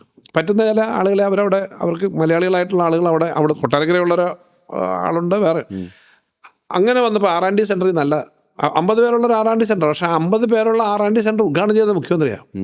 അപ്പം അത്രയും കമ്മിറ്റ്മെൻ്റ് ഉണ്ട് ഗവൺമെൻറ്റിൽ നിന്ന് മനസ്സിലായി. ഇങ്ങനെ ഒരു എക്കോസിസ്റ്റം ഉണ്ട്, നമ്മുടെ നാട്ടിലെ ആളുകൾക്ക് ജോലി കിട്ടാൻ പറ്റുന്ന ആളുകളാണ് എന്നൊരു കമ്പനി വന്നാൽ naturally others will also come. അപ്പം നേരത്തെ ഇത് കൊല്ലം, കൊട്ടാരക്കര, കണ്ണൂർ ബഡ്ജറ്റ് എന്നൊക്കെ പറഞ്ഞിട്ട് ആളുകൾ കളിയാക്കി. ഞാൻ പറഞ്ഞത് അങ്ങനല്ല, അവിടെ നല്ലപോലെ കാര്യങ്ങളുണ്ട്. ഇപ്പം MC റോഡിന് ബൈപ്പാസ് വരുന്നു, ആവശ്യമാണല്ലോ. MC റോഡല്ലേ, കൊട്ടാരക്കര മാത്രമായതുകൊണ്ടല്ലോ. ഇപ്പം MC റോഡിന് 4 ലൈനിങ് അപ് ടു 3, പിന്നെ നമ്മളിപ്പം ചെങ്ങന്നൂർ പറഞ്ഞു 7 ബൈപ്പാസുകൾ ഇതിൽ പറഞ്ഞിട്ടുണ്ട്. 5500 കോടിയോളം രൂപ അതിനായിട്ടിപ്പം വകയിരുത്തി മാറ്റി വെച്ചു. അപ്പോൾ വിഴിഞ്ഞം വരുന്ന പശ്ചാത്തലത്തിൽ എല്ലായിടത്തും വരുന്ന പശ്ചാത്തലമുണ്ട്. അതിൻ്റെ ഭാഗമായിട്ട് കൊട്ടാരക്കരയിൽ നല്ലപോലെ ഡെവലപ്മെൻറ്റ് വരുന്നുണ്ട്. അത് ഫ്യൂച്ചറിൽ വളരെ പ്രധാനപ്പെട്ട, സ്ട്രാറ്റജിക്കലി വളരെ ഇമ്പോർട്ടൻ്റ് ആയ സ്ഥലമാണ് കൊട്ടാരക്കര. MC റോഡുണ്ട്, കൊല്ലം ചെങ്കോട്ട NH ഉണ്ട്, റെയിൽവേ ലൈനുണ്ട്, പിന്നെ നല്ല ക്ലൈമറ്റ് ഉണ്ട്, നല്ല എഡ്യൂക്കേഷൻ ബാക്ക്ഗ്രൗണ്ട് ഉണ്ട്, പീസ്ഫുൾ ആയിട്ട് സ്ഥലമാണ്, നല്ല ജനങ്ങളുള്ള സ്ഥലമാണ്, വളരെ ഹിസ്റ്ററി ഉണ്ട് എല്ലാ മേഖലയിലും. അപ്പോൾ അതുകൊണ്ടൊരു സ്ട്രാറ്റജിക്കലി വളരെ ഇമ്പോർട്ടൻ്റ് ആയ സ്ഥലമാണ്, കൂടുതൽ ഗ്രോത്ത് വരാവുന്ന സ്ഥലമാണ്. അതിനുള്ളൊരു പശ്ചാത്തലം ഉണ്ടാവുക എന്നുള്ളത് വളരെ പ്രധാനമാണ്. അതിന് റിസർച്ചും ഡെവലപ്മെൻറ്റും പരമ്പരാഗത വ്യവസായം എല്ലാം കൃഷിയും ഒക്കെ നോക്കിയിട്ടുള്ള ഡെവലപ്മെൻറ്റ് വരണമെന്നുള്ള നമ്മുടെ ഒരു മനസ്സിലൊരു ഐഡിയ ഉണ്ടല്ലോ, പ്ലാനിങ്. അപ്പോൾ നമ്മൾ MLA ആവുന്ന സ്ഥലത്തൊക്കെ ആയിരിക്കും ചിലപ്പം പ്രായോഗികമായി അതിന് ചെയ്യാൻ പറ്റുക. അപ്പോൾ ഇത്രയും സംഭവബഹുലമായ ഒരു കരിയറിന് ശേഷം ഇപ്പോൾ ഇതാ കേരളത്തിന്റെ ഫൈനാൻസ് മിനിസ്റ്ററായിട്ട് താങ്കൾ എത്തി നിൽക്കുകയാണ്. അപ്പോൾ ഇവിടെയാണ് ഞാൻ ഏറ്റവും കൂടുതൽ എക്സൈറ്റഡ് ആയിട്ടുള്ള ഒരു സെക്ഷനിലേക്ക് നമ്മൾ കടക്കേണ്ടത്. എന്താണ് ഫൈനാൻസ് മിനിസ്റ്ററി, എന്താണ് അതിന്റെ ഒബ്ജക്റ്റീവ്, എന്താണ് അത് ചെയ്യേണ്ടത്, അതിനെപ്പറ്റി നമുക്ക് ഡിസ്കസ് ചെയ്യാം. ഫൈനാൻസ് മിനിസ്റ്ററി എന്ന് പറഞ്ഞാൽ വളരെ സിമ്പിളാണ്. നമ്മളൊരു ഓരോ വ്യക്തിയും ചെയ്യുന്ന ഫിനാൻസ് പോലെ തന്നെ സ്റ്റേറ്റിൻ്റെ ഫിനാൻസ് കൈകാര്യം ചെയ്യുന്നുള്ളതേ ഉള്ളൂ. സ്റ്റേറ്റിൻ്റെ കാര്യത്തിലാകുമ്പോൾ നമ്മൾ വീട്ടിലാകുമ്പോൾ നമുക്കറിയാം, നമുക്ക് ശമ്പളം ഉണ്ടാവും, കൃഷിയിൽ നിന്നുള്ള വരുമാനം ഉണ്ടാവും, വേറെ മക്കൾ പുറത്തുണ്ടെങ്കിൽ അല്ലെങ്കിൽ അച്ഛനോ അമ്മയോ പുറത്തുണ്ടെങ്കിൽ അതിൽ നിന്ന് വരുന്ന പൈസ ഉണ്ടാവും, അതിന് മാനേജ് ചെയ്യാം. അതേപോലെ ഇവിടെ വരുന്നത് പിന്നെ NRI എന്നുള്ള വരുമാനം അല്ലെ, വിദേശത്ത് നയിക്കത്തില്ല, കൃഷിയിൽ നിന്നല്ല, നമുക്കത് ടാക്സാണ് ബേസിക്കലി. നോൺ ടാക്സ് റവന്യൂ ഉണ്ടാവും, നികുതിയിതര വരുമാനം ഉണ്ടാവും. പിന്നെ നാച്ചുറലി നമുക്ക് ടാക്സിൻ്റെ വിഹിതം സെൻറ്ററാണ് മേജറായിട്ട് കളക്ട് ചെയ്യുന്നത്. കേരളത്തിലിപ്പം ഞാനൊരു ചായ കുടിച്ചാൽ അതിൻ്റെ പോലും ടാക്സിൻ്റെ 50% is go to the centre. So നമ്മുടെ ആകെ ഇന്ത്യയിലെ വരുമാനത്തിൻ്റെ 64% കളക്ട് ചെയ്യുന്നത് കിട്ടുന്നത് സെൻറ്ററിനാണ്. ആൻഡ് എക്സ്പെൻഡിച്ചർ 63-64% സ്പെൻഡ് ചെയ്യേണ്ടി വരുന്ന സ്റ്റേറ്റാണ്. അപ്പോൾ നാച്ചുറലി സെൻട്രൽ സ്റ്റേറ്റ് റിലേഷൻ ഈ സാമ്പത്തിക കാര്യങ്ങളിൽ അവിടെ നിന്നുള്ള വരുമാനം കാണും. പിന്നെ നാച്ചുറലി നമുക്ക് ഓരോ വർഷം എടുക്കാവുന്ന ബോറോയിങ് ഉണ്ട്, കടമെടുക്കാം. വ്യക്തികളെ പോലെ തന്നെയാണ്. നിങ്ങൾക്ക് 30 വർഷത്തേക്ക് ഒരു വീടിന് കടമെടുത്താൽ നിങ്ങൾക്ക് അടയ്ക്കാവുന്നതല്ലേ ബാങ്കുകാർ കടമെടുത്തുള്ളത്. അതേപോലെ ഒരു കണക്കുണ്ട് നമുക്ക്, ആ ബോറോയിങ് വരും. ഇത്രയും കാര്യങ്ങൾ ആണ് നമ്മുടെ വരുമാനം. ഈ വരുമാനം വെച്ചിട്ട് നമ്മുടെ ചിലവാണെങ്കിൽ വീട്ടിൽ നമ്മൾ ചിലവ് പ്ലാൻ ചെയ്യുമ്പോഴുണ്ടാവുന്നത് പോലുള്ള പ്രഷർ വലിയ അർത്ഥത്തിൽ കൂടെ ഉണ്ടാവും. കാരണം മക്കളുണ്ടാവും, പിന്നെ അവരെ പഠിപ്പിക്കണം, വീടിൻ്റെ ലോൺ അടയ്ക്കണം, പിന്നെ വണ്ടിയുടെ പെട്രോൾ അടിക്കണം, മൊബൈലിൻ്റെ പൈസ കൊടുക്കണം, കറണ്ട് ചാർജ് കൊടുക്കണം, വേറെ പല കാര്യങ്ങൾക്ക് ജോലിയൊക്കെ പല എൻഗേജ് ചെയ്യുന്നുണ്ടെങ്കിൽ അതിൻ്റെ കാര്യം കൊടുക്കണം. ഈ എക്സ്പെൻഡിച്ചർ ഇവിടെ വരും. ഇത് നോക്കൂ, ഇത്രയേ ഉള്ളൂ സിമ്പിളി. പക്ഷേ അത് സിമ്പിളായിട്ട് പറയുന്നത് അങ്ങനെ ആണെങ്കിലും ഇത് ഹ്യൂജ് ആയിട്ടുള്ള റെസ്പോൺസിബിലിറ്റിയാണ്. കൂടുതൽ ആവശ്യം വരും, ഡിമാൻഡ് വളരെ കൂടുതലായിരിക്കും, പക്ഷേ റിസോഴ്സ് വളരെ ലിമിറ്റഡ് ആയിരിക്കും. ആ റിസോഴ്സ് ചുമ്മാതെ അങ്ങ് കൂട്ടാൻ പറ്റില്ല. അത് വെച്ചിട്ട് കൃത്യമായി മാനേജ് ചെയ്ത് എല്ലാ കാര്യവും എത്തിക്കണം. അവിടെയാണ് കേരളത്തിൻ്റെ ഫിനാൻഷ്യൽ മാനേജ്മെൻറ്റിൻ്റെ ഏറ്റവും വലിയ ഗുണം. കാരണം ഒരാൾ പോലും നമ്മുടെ ഈ പൊതുവായ കരുതലിൽ നിന്ന് പുറത്തേക്ക് പോകുന്നില്ല. അതിദരിദ്രരായ ഒരാൾ പോലും കേരളത്തിൽ ഉണ്ടാവരുത്, അവരുടെ എല്ലാം ദാരിദ്ര്യം മാറ്റണം എന്നൊരു കമ്മിറ്റ്മെൻറ്റോടുകൂടി അവിടെ ഇടപെടും. ക്ഷേമ പെൻഷൻ ആയാലും അതുപോലുള്ള കാര്യങ്ങളെല്ലാം, ആശുപത്രി, ചികിത്സ, കുട്ടികളുടെ പഠിത്തം, ഇതെല്ലാം അവിടെ ചെയ്യുന്നു. അതേപോലെ നമ്മുടെ ഇൻഫ്രാസ്ട്രക്ചർ ഇല്ലാതെ ഇതൊന്നും നടക്കില്ല. കാരണം എപ്പോഴും എക്കണോമി ചലിക്കണമെങ്കിൽ, ഞാൻ നേരത്തെ പറഞ്ഞു, ടാക്സും നോൺ ടാക്സും വരണമെങ്കിൽ എങ്ങനെയാണ്, എക്കണോമിക് ആക്ടിവിറ്റി വേണം, അതിന് വേണ്ടിയിട്ടുള്ള അടിസ്ഥാന സൗകര്യങ്ങൾ വേണം. ഇപ്പോൾ തുറമുഖം പോലെ എന്ന് പറഞ്ഞാൽ ലോകത്തെ ഏറ്റവും ആധുനിക സൗകര്യങ്ങളാണ് തുറമുഖവും വിമാനത്താവളവും. അതിൻ്റെ കാര്യത്തിലും കേരളം തനതായിട്ടാണ്. 2 മോഡലുണ്ട്, സിയാലും കണ്ണൂരും. വിഴിഞ്ഞം ഷോൾഡർ ചെയ്ത ടോട്ടലി നമ്മളാണ്. ഈ ഡിഫിക്കൽട്ടി ആയിട്ട് പോലും സംസ്ഥാന ഗവൺമെൻറ്റിൻ്റെ ഈ ഡിഫിക്കൽട്ടിക്കകത്താണ് പണം കൊടുത്തിട്ടാണ് വിഴിഞ്ഞം വന്നത്. അതോടെ ആദ്യം നമ്മൾ ഷോൾഡർ ചെയ്യണം, അതും വരുന്നു. അപ്പോൾ ഇത്രയും കാര്യങ്ങളെല്ലാം ചെയ്തും സർക്കാർ ജീവനക്കാരുടെ നമ്പർ കുറച്ചിട്ടില്ല, PSC വഴിയുള്ള അപ്പോയിൻമെൻറ്റ് കുറച്ചിട്ടില്ല. ഇന്ത്യ ഗവൺമെൻറ് PSC വഴി നിർത്തി, PSC അല്ലെങ്കിൽ നമ്പർ കുറച്ചു. ഇതൊക്കെ ചെയ്തുകൊണ്ട് പോകുമ്പോൾ അതെല്ലാം ചേർന്നാണ് ധനകാര്യ വകുപ്പിൻ്റെ ഉത്തരവാദിത്തങ്ങൾ. അല്ല, താങ്കളൊരു സാധാരണക്കാരൻ്റെ ജീവിതവുമായി ഉപമിച്ചത് എനിക്ക് വളരെയധികം ഇഷ്ടപ്പെട്ടു. അപ്പോൾ ഒരു സാധാരണക്കാരനെ പറ്റി ചിന്തിക്കുകയാണെങ്കിൽ അവർ തീർച്ചയായിട്ടും അവരുടെ വരുമാനം കൂട്ടാൻ ശ്രമിക്കും, ചെലവുകൾ കുറക്കാൻ ശ്രമിക്കും, കടങ്ങൾ കുറച്ചെടുക്കാൻ ശ്രമിക്കും.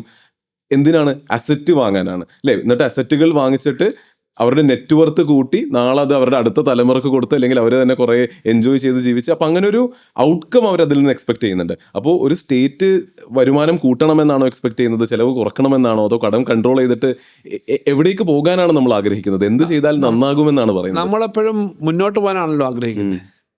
അപ്പൊ ചെലവ് ചുരുക്കാനൊന്നും പറ്റില്ല, വരുമാനം ചുരുങ്ങിയിട്ട് മുന്നോട്ട് പോകാൻ പറ്റില്ല. അപ്പോൾ വരുമാനം ന്യായമായി, കൊള്ളയടിച്ചുള്ള വരുമാനം അല്ലല്ലോ. ഞാൻ പറഞ്ഞ വരുമാനം എങ്ങനെയും നമുക്ക് ഉണ്ടാക്കാൻ പറ്റില്ല.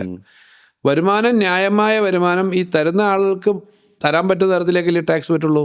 അപ്പോൾ എന്താ വേണ്ടേ? കൂടുതൽ ടാക്സ് ബേസ് ഉണ്ടാവണം, കൂടുതൽ ആക്ടിവിറ്റി വേണം. ഇപ്പം നമ്മുടെ നാട്ടിൽ തന്നെ പുതിയ വ്യവസായങ്ങൾ വരുന്നു, കാർഷിക മേഖലയിൽ പരിഷ്കാരം വരണം. പഴയതുപോലെ ഈൽഡ് കുറഞ്ഞതും പിന്നെ റിട്ടേൺ ഉണ്ടാക്കാത്തതുമായല്ല, അതിന് തന്നെ പുതിയ മാർഗ്ഗങ്ങൾ സ്വീകരിക്കാം. അപ്പം കാർഷിക മേഖല ടെക്നോളജി തുടങ്ങി എല്ലാ മേഖലയിലും വരുമാനം വർദ്ധിക്കണം ആളുകളുടെ. ഓരോ മേഖലയിലും ആക്ടിവിറ്റി വർദ്ധിച്ച് വരുമാനം വർദ്ധിച്ചേ പറ്റൂ. അപ്പോൾ ആ വരുമാനം വർദ്ധിച്ചും ചിലവ് കൂടിയല്ലാതെ ഒരിക്കലും മുന്നോട്ട് പോകാൻ പറ്റില്ല. അല്ലെങ്കിൽ നിങ്ങൾ നിന്നിടത്തുനിന്ന് റിവേഴ്സിൽ പോകും. സോ ചിലവ് തീരെ വെട്ടിക്കുറച്ചു എന്ന് പറയുന്നത് ഒട്ടും ശാസ്ത്രീയമല്ല. വരുമാനം നമുക്ക് കുറയുക എന്ന് പറയുന്നത് മുന്നോട്ട് പോകാൻ പറ്റില്ല. ഇത് എപ്പോഴും ബാലൻസ് ചെയ്യും. നമ്മുടെ ഗ്രോത്ത് നോക്കിക്കോളൂ. നമ്മൾ 1970-കളിൽ ഇന്ത്യൻ ശരാശരി ഒരു ആക്കുള്ള വരുമാനത്തിൻ്റെ ആളോഹരി വരുമാനത്തിൻ്റെ 70% ഉള്ളൂ. ഇപ്പോൾ മോർ ദാൻ 150 ആണ്. ഇന്ത്യയിലെ ഏറ്റവും കൂടുതൽ ആളോഹരി വരുമാനമുള്ള സ്റ്റേറ്റുകളിലെ ഏറ്റവും ടോപ്പായിട്ടുള്ള 5-6 സ്റ്റേറ്റുകൾ നമ്മളുണ്ട്. GSDP അല്ലെങ്കിൽ നമ്മുടെ ആകെ വരുമാനം GSDP നോക്കുമ്പോൾ നമ്മൾ 10ാം സ്ഥാനത്തിനെടുത്തിട്ടുണ്ട്. പക്ഷെ നമ്മുടെ പോപ്പുലേഷൻ നോക്കുമ്പോൾ നമ്മൾ വളരെ താഴെയാണ്. നമുക്കിപ്പോൾ ഈ 3.5 കോടി ജനങ്ങളുള്ള നമ്മൾ 10ാം സ്ഥാനത്തെന്ന് പറയുമ്പോൾ 24 കോടി ജനങ്ങളുള്ള UP ഉണ്ട്. അതുപോലുള്ള വലിയ സ്റ്റേറ്റുകളുടെ കാര്യങ്ങൾ വരുമ്പം ആ ആകത്തുക നോക്കുമ്പോൾ നമ്മൾ 10ാം സ്ഥാനത്ത് വന്നു. അത് മോശമല്ല. അപ്പോൾ ആ ഗ്രോത്താണ്. അപ്പം അത് ഇന്ത്യൻ ആവറേജിനേക്കാളും നമുക്ക് ഗ്രോത്ത് ഉണ്ട്. അപ്പോൾ ഇതെല്ലാം ആണല്ലോ സാധാരണഗതി നിങ്ങൾ ധനകാര്യ ഈ കേരളം എങ്ങനെ നന്നാവോ മോശമാവോ? ഇന്ത്യൻ എക്കോണമി ഒരു തകർച്ചയിൽ കൂടിയാണെന്ന് മനസ്സിലാക്കണം കേട്ടോ. എന്നാലും നമ്മൾ പ്രതീക്ഷിക്കുന്നത് ഈ ഗ്രോത്ത് ഉണ്ടാകുമെന്നാണ്. തീർച്ചയായും. അപ്പോൾ ഈ ഒരു ക്ലാരിറ്റി നമുക്ക് കിട്ടുമ്പോഴും ഒരു ഫൈനാൻസ് മിനിസ്ട്രി വിജയിച്ചോ അല്ലെങ്കിൽ എങ്ങനെ പെർഫോം ചെയ്തു എന്ന് മനസ്സിലാക്കണമെങ്കിൽ എന്ത് മെട്രിക്കുകൾ അല്ലെങ്കിൽ ഇൻഡിക്കേറ്ററുകൾ നമുക്ക് ഉപയോഗിക്കാൻ സാധിക്കും? പ്രധാനമായിട്ടും ഉപയോഗിക്കാൻ പറ്റുക നമ്മുടെ ജനറലി നോക്കാവുന്ന GSDP നമ്മുടെ ഗ്രോത്ത് ആണ്. Domestic product. അതെ. മറ്റേ GDP ആണ് പറയുന്നത്. ഗ്രോസ് ഡൊമസ്റ്റിക് പ്രൊഡക്റ്റ് നമ്മുടെ സ്റ്റേറ്റോട് ചേർത്താണ് GSDP പറയുന്നത്. അപ്പോൾ GSDPയുടെ ഗ്രോത്ത്, പിന്നെ ആളോഹരി വരുമാനം, ഇതൊക്കെ ജനറൽ ആളുകളുടെ ജീവിത രീതിയെ നോക്കുന്നതാണ്. സർക്കാർ കൊടുക്കേണ്ട തരത്തിലേക്ക് നമ്മൾ കൊടുക്കുന്ന ഇപ്പോൾ വാസ്തവത്തിൽ വിദ്യാഭ്യാസം ആരോഗ്യമൊക്കെ ഓൾമോസ്റ്റ് നമുക്ക് വലിയ നമ്പറിന് സൗജന്യമായിട്ട് തന്നെയാണല്ലോ കൊടുക്കുന്നത്. കാരുണ്യ പദ്ധതി എന്നൊക്കെ പറഞ്ഞു കഴിഞ്ഞാൽ 42 ലക്ഷം കുടുംബങ്ങൾക്ക് 5 ലക്ഷം രൂപയുടെ ഒരു ചികിത്സ സൗജന്യമാണ്. 10-20 വർഷം മുമ്പൊക്കെ 10 വർഷം മുമ്പൊക്കെ 15 വർഷം മുമ്പ് പറയുന്നത് പാരാസിറ്റമോൾ കിട്ടാനില്ല, പെൻസിലും കിട്ടിയില്ല എന്നല്ലേ പറയുന്നത്. ഇപ്പം സ്റ്റെൻറ്റ് കിട്ടിയില്ല, ഒരാഴ്ച താമസിച്ചു എന്നാണ് ഇപ്പോൾ. അത്രയ്ക്ക് വ്യത്യാസം വന്നു. അപ്പോൾ സ്റ്റെൻറ്റ് ഞങ്ങൾക്ക് സൗജന്യമായി കിട്ടേണ്ടതാണ് എന്നുള്ള അവകാശം നമുക്ക് കൊടുക്കാൻ പറ്റുന്ന ചെറിയ കാര്യമല്ല. ഇതുപോലുള്ള കാര്യങ്ങൾ വരുന്നു. ലൈഫ് ഇന്നലെ 5 ലക്ഷം വീടായി. ലൈഫ് പദ്ധതിയിൽ 5 ലക്ഷം പേർക്ക് സർക്കാരിൻ്റെ സംവിധാനത്തിൽ വീട് കൊടുക്കുന്നു. അങ്ങനെ ഒറ്റ സ്റ്റേറ്റ് ലോകത്ത് തന്നെ കാണത്തില്ല, ലോകത്ത് തന്നെ. അപ്പം ഇങ്ങനെയുള്ള കാര്യങ്ങളൊക്കെയാണല്ലോ മെട്രിക്സ്. ഈ കണക്കുകൾ പറയാൻ ഞാൻ ഈ പറഞ്ഞ പോലെ നോക്കാം. നമ്മൾ ഈ ഗ്രോത്ത് ഓരോ വർഷം വന്ന ഗ്രോത്ത് നോക്കാം, ആളോഹരി വരുമാനത്തിൽ വന്ന് നോക്കാം. ജീവിതം എങ്ങനെയാണ്? പണ്ട് 10 വർഷം മുമ്പ് പോയതുപോലെയാണോ എറണാകുളത്തുനിന്നോ അല്ലെങ്കിൽ കാസർഗോഡൊന്നും ഇങ്ങോട്ട് വരുമ്പോൾ ഇപ്പോൾ ഉണ്ടാകുന്ന റോഡിൻ്റെ ഡെവലപ്മെൻറ്റ്? അത് 1-2 ഒരു വർഷം കൊണ്ട് പോലും എടുക്കില്ല. മൊത്തത്തിൽ ഇപ്പം തന്നെ കുറേ സ്ഥലത്തെല്ലാം പൂർത്തിയായിട്ടുണ്ട്. ഇൻറ്റീരിയർ റോഡ്സ്, മലയോരം, തീരദേശം ഒക്കെ, മറ്റടി സ്കൂളുകളുടെ ഒക്കെ എന്തിനാണ് ഇത്രയും വലിയ സ്കൂളുകൾ കിട്ടുന്നതെന്ന് ചിലർ ചോദിക്കുന്നുണ്ട്. അത്രയും വലിയ സ്കൂളുകളുടെ സൗകര്യങ്ങൾ വരുന്നു. അപ്പം നമ്മുടെ പൊതുവായ ജീവിത നിലവാരത്തിൽ നല്ല മാറ്റമുണ്ട്. ആളുകളുടെ സ്പെൻഡിങ്ങിലും മാറ്റമുണ്ട്, ആളുകളുടെ സ്റ്റൈലിന് മാറ്റമുണ്ട്. പുറത്തുനിന്ന് ആളുകൾ വരുമ്പോൾ കേരളത്തെ പറ്റിയുള്ള ഇമ്പ്രഷന് മാറ്റമുണ്ട്. ധാരാളം ഇൻവെസ്റ്റ്മെൻറ്റ് വരുന്നുണ്ട്, റിവേഴ്സ് മൈഗ്രേഷൻ വരുന്നുണ്ട്. വളരെ വ്യക്തമായ ക്ലാരിറ്റി താങ്കൾ പിന്നെയും തന്നിട്ടുണ്ട്. അതായത് GSDPയുടെ ഗ്രോത്ത് എന്ന് പറഞ്ഞാൽ നാട് വികസിക്കുന്നുണ്ട് അല്ലേ, നാട്ടിൽ നടക്കുന്ന ട്രാൻസാക്ഷൻസ് കൂടുന്നുണ്ട്, അവിടുത്തെ സർവീസസും പ്രൊഡക്ട്സും മാനുഫാക്ചറിങ്ങും എല്ലാം കൂടുന്നുണ്ട്. അതിനോടൊപ്പം തന്നെ താങ്കൾ ഒരു ട്രൂ മലയാളി അല്ലെങ്കിൽ ട്രൂ കമ്മ്യൂണിസ്റ്റ് ആയിരിക്കെ തന്നെ പറഞ്ഞു സോഷ്യൽ ഫാക്ടേഴ്സ് ശ്രദ്ധിക്കേണ്ടതുണ്ട് അല്ലെ, എഡ്യൂക്കേഷൻ, ഹെൽത്ത് കെയർ ഒക്കെ നോക്കണമെന്ന് പറഞ്ഞു. അപ്പോൾ ഇതെല്ലാം നല്ല രീതിയിൽ നടക്കേണ്ട കാര്യങ്ങളാണ്. ഈ നല്ല രീതിയിൽ നടക്കേണ്ട നമ്പറുകളുടെ അതേ സമയത്ത് തന്നെ മോശമായ രീതിയിൽ ചില നമ്പറുകൾ അനങ്ങാനും പാടില്ലല്ലോ. ഫോർ എക്സാമ്പിൾ ഞാൻ ചിന്തിക്കുന്നത് GSDP നല്ല ശക്തമായി കൂടുന്നുണ്ട്, അതേസമയം നമ്മുടെ ഫിസിക്കൽ ഡെഫിസിറ്റ് കൂടുകയാണെങ്കിൽ അല്ലെങ്കിൽ ഡെറ്റ് കൂടുകയാണെങ്കിൽ അതും ചിലപ്പോൾ നല്ലതായിരിക്കില്ല. അപ്പോൾ GSDP കൂടണം എന്ന് ആഗ്രഹിക്കുമ്പോൾ കുറയണം എന്ന് ആഗ്രഹിക്കുന്ന കുറച്ച് നമ്പറുകൾ കൂടി ഫൈനാൻസ് മിനിസ്റ്ററുടെ വിജയമാണ്. ആ നമ്പറുകൾ ഏതൊക്കെയായിരിക്കും? പ്രധാനമായും നമ്മൾ നോക്കുന്നത് ഈ കാര്യത്തിനകത്ത് നമുക്ക് സ്റ്റേറ്റിന് വരുമാനം, ഞാൻ പറഞ്ഞു വരുമാനം പലതാണ്. നമ്മൾ ടാക്സ്, നോൺ ടാക്സ്. പ്രധാനം അത് പിന്നെ കേന്ദ്രത്തിൽ നിന്ന് കിട്ടുന്ന ട്രാൻസ്ഫേഴ്സ് അതെ. ടാക്സിൻ്റെ ഭാഗമായിട്ട്. നമ്മുടെ ഇവിടെ നോക്കുമ്പം നമുക്ക് ഏറ്റവും നമ്മൾ നേരിടുന്നത് കേന്ദ്രത്തിൽ നിന്നുള്ള ഒരു പിന്നെ സ്റ്റെപ്പ് മെത്തഡിൽ നിന്ന് ഞാൻ പറയും, അല്ലെങ്കിൽ നമുക്ക് കിട്ടാനുള്ളത് കിട്ടുന്നില്ല. കാരണം അതിന് കൃത്യമായിട്ടെല്ലാം നോംസ് വെച്ചേ പറയാൻ പറ്റൂ. ഞാൻ മന്ത്രി ആവുന്ന വർഷം കിട്ടിയിരുന്നത് 31,000 കോടിയാണ് ഗ്രാൻറ്റുകൾ. കഴിഞ്ഞ വർഷം അത് 6,000 കോടിയായി കുറഞ്ഞു. പിന്നീടുള്ളതെന്ന് പറഞ്ഞാൽ നമ്മുടെ ബോറോയിങ് ആണല്ലോ അടുത്തൊരു യാഡ്സ്റ്റിക്ക്. ബോറോയിങ് വല്ലാതെ കൂടാൻ പാടില്ല. ഒന്ന് നമുക്ക് കിട്ടേണ്ട ഗ്രാൻഡ്, അപ്പം ഇത് ബേസിക്കലി നമുക്ക് കിട്ടേണ്ട ഗ്രാൻഡ് കുറഞ്ഞു എന്നുള്ളതൊരു ഇൻറ്റേർണൽ ഇവരുടെ അഡ്മിനിസ്ട്രേറ്റീവായിട്ട് നമ്മളെ സപ്പോർട്ട് ചെയ്യേണ്ടത് ന്യായമായി ചെയ്യേണ്ട കാര്യം. അതിൽ തന്നെ വെട്ടിക്കുറവ് വന്നു. അങ്ങനെ നോക്കുമ്പോൾ പിന്നെ ഉള്ളത് ബോറോയിങ് നമുക്ക് കോവിഡ് സമയത്ത് 5% ഓഫ് ദി GSDP എടുക്കായിരുന്നു, 5% വരെ. അത് കുറഞ്ഞു, സ്വാഭാവികമായിട്ട് കുറഞ്ഞു. 3% പ്ലസ് പവറിൻ്റെ ബേസിൽ പവർ റിഫോംസിന് പേര് 0.5%, 3.5 വരെയാണ് എടുക്കുക. 3.5 കിട്ടത്തില്ല. ആ കിട്ടാനുള്ള തുകയെ തന്നെ നേരത്തെ ഈ കഴിഞ്ഞ സർക്കാരിൻ്റെ സമയത്ത് നമ്മൾ കിഫ്ബി കൊണ്ടുവന്നിട്ട് ഇപ്പം 40,000 കോടി കിഫ്ബി വഴി ചിലവാക്കി കഴിഞ്ഞു. വർക്ക് 1,10,000 കോടിയുടെ ഉണ്ട്. 10,000 കോടിയാണ് ഒന്നാം ഗവൺമെൻറ് കാലത്ത് നമ്മൾ ചിലവാക്കിയത്. ഇപ്പോൾ ഒരു 30,000 കോടിയോളം ഈ ഗവൺമെൻറ് കാലത്ത് ചിലവാക്കി. പക്ഷേ നേരത്തെ നിയമം അനുസരിച്ച് അല്ലെങ്കിൽ ധാരണ അനുസരിച്ച് കിഫ്ബിയുടെ സ്പെൻഡിങ് ബഡ്ജറ്റിന് പുറത്താണ്. പ്ലാനിനകത്തോ ബോറോയിങ്ങിലോ ഒന്നും വരണ്ട. അത് നമ്മൾ അവരെടുക്കും, തിരിച്ചടയ്ക്കും.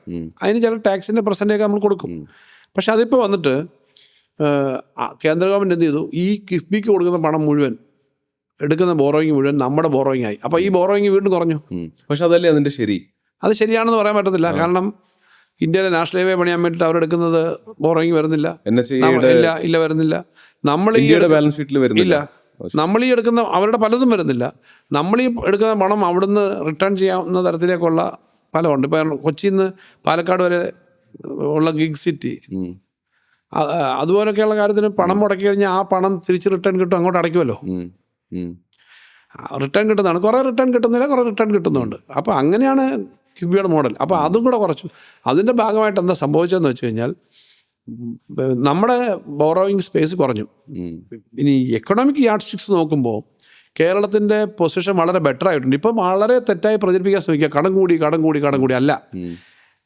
കോവിഡ് സമയത്ത് നമ്മുടെ ആകെ കടം നമ്മുടെ GSDPയുടെ 39% വരെ വന്നു. കോവിഡ് ആയ സമയത്തായുണ്ടാവും 39% വന്നു. 39% വരെ ആയിരുന്നു. 30% താഴെ 30% വേണമെന്നാണ് അവരുടെ ഒരു യാഡ്സ്റ്റിക്ക്. ഇപ്പോഴത്തെ സിറ്റുവേഷനിൽ 33% ആക്കണം, 30-ലേക്ക് എത്തണം. പക്ഷെ നൗ 33 വരെയെങ്കിലും 33-നകത്ത് നിൽക്കണം. ഈ 39% ആയത് കഴിഞ്ഞ വർഷം, ഈ വർഷമൊക്കെ അത് 34% കുറഞ്ഞു. 4 വർഷം കൊണ്ടൊക്കെ 5% കുറയുമെന്ന് പറഞ്ഞാൽ 1% എന്ന് പറഞ്ഞാൽ ഏകദേശം 15,000 കോടിയാണെന്ന് ആലോചിക്കണം. അത്രയും കുറഞ്ഞു. ഇതൊരു കണക്കാണ്. രണ്ടാമത്തെ കാര്യം, കഴിഞ്ഞ 30 വർഷത്തെ കണക്കെടുത്താൽ ഓരോ 5 വർഷം കഴിയുമ്പോഴും നമ്മുടെ ബോറോയിങ് ഒരു 90%ഓ 100%ഓ ആവും, ഇരട്ടിയാവും. അങ്ങനെ നോക്കുമ്പോൾ കേരളത്തിൻ്റെ കടം നോക്കി കഴിഞ്ഞ് കഴിഞ്ഞാൽ VS ഗവൺമെൻറ്റിൻ്റെ അവസാനം നോക്കുമ്പം 86,000 കോടിയായിരുന്നു ആകെയുള്ള കടം. ഉമ്മൻചാണ്ടി ഗവൺമെൻറ് 5 വർഷം കഴിഞ്ഞപ്പോൾ അത് 1,56,000 കോടിയായി. ഏകദേശം ഈ പെർസെൻറ്റേജ് ഗ്രോത്ത്. അതിനുശേഷം ഒന്നാം പിണറായി സർക്കാരിൻ്റെ അവസാനം വന്നപ്പോൾ അത് 2,96,000 കോടിയായി. ചെറിയ വ്യത്യാസം കാണും, എൻ്റെ ഓർമ്മയെന്ന് പറഞ്ഞു, 2,96,000 കോടി. ഈ 5 വർഷം കഴിയുമ്പോൾ അത് എത്ര വേണം? 2,96,000 ഇരട്ടി എന്ന് പറഞ്ഞാൽ 5,90,000 കോടി ആവണമല്ലോ. 4,80,000 കോടിയെ ഇപ്പം അംഗീകരിച്ചിട്ടുള്ളതും എടുക്കുന്നതായിട്ടുള്ളൂ. അപ്പോൾ കടം എത്ര കുറഞ്ഞു? ഏകദേശം 1,15 ലക്ഷം കോടി രൂപ കുറഞ്ഞു. ഒരു വർഷം 25,000 കോടി വെച്ച് കടം തന്നെ വെട്ടിക്കുറച്ചു. പിന്നെ കിട്ടുന്ന ഗ്രാൻഡ് വെട്ടിക്കുറച്ചു. അങ്ങനെ ഒരു വർഷം 50,000 കോടിയിലധികം വെട്ടിക്കുറച്ചിട്ടും നമ്മുടെ സ്പെൻഡിങ് കൂടി ഒരു മേഖലയിലും തടസ്സങ്ങളുണ്ടായില്ല. സാമൂഹ്യക്ഷേമ പെൻഷൻ ഉൾപ്പെടെ 2,000 രൂപയായി വർദ്ധിപ്പിച്ചു കൊടുക്കുന്നു. ഇപ്പോൾ ശമ്പള പരിഷ്കരണത്തിൻ്റെ ഭാഗമായിട്ട് DA കൊടുത്തു. ഇതെല്ലാം കൊടുത്തു എന്ന് പറയുമ്പം ഹെൽത്ത് കാണിക്കുന്നതാണ്. ഹെൽത്തി അല്ലെങ്കിൽ ഇത് ചെയ്യാൻ പറ്റില്ല.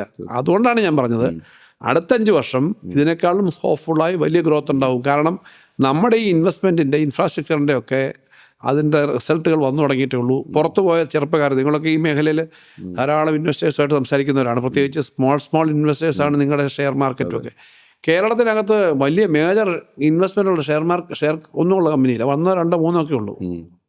കേരളത്തിനകത്തേക്ക് 10,000-കണക്കിന് കോടിയുടെ ഇൻവെസ്റ്റ്മെൻറ്റും ഇൻവെസ്റ്റ് ചെയ്യാവുന്ന ആളുകളുണ്ട്. അത് കേരളത്തിനകത്ത് വരും. കാരണം ഇപ്പം തന്നെ വിഴിഞ്ഞത്തിൻ്റെ അടുത്ത് തന്നെ ധാരാളം കമ്പനികൾ വന്നിട്ട് എൻക്വയറി വരുന്നുണ്ട്. തിരുവനന്തപുരം എടുത്താലും കൊച്ചി എടുത്താലും കോഴിക്കോട് എടുത്താലും വളരെ വലിയ കമ്പനികൾ വരുന്നു. ഇപ്പോൾ GCCs വരുന്നു. നമ്മുടെ ഇവിടുത്തെ എഡ്യൂക്കേറ്റഡ് ആയിട്ടുള്ള ചെറുപ്പക്കാർക്ക് പുറത്തു പോയിട്ടുള്ള ആൾക്ക് വന്ന് ചെയ്യാനൊക്കെ പറ്റുന്ന സാധ്യതയിലേക്ക് നല്ലതുപോലെ വരുവാണ്. കാസർഗോഡ് പിന്നെ തിരുവനന്തപുരം ഒരു 8 മണിക്കൂറിൽ എത്താവുന്ന ഒരു വന്ദേ ഭാരത് വന്നപ്പോൾ തന്നെ വലിയ ട്രമൻഡസ് ചേഞ്ചാണ്.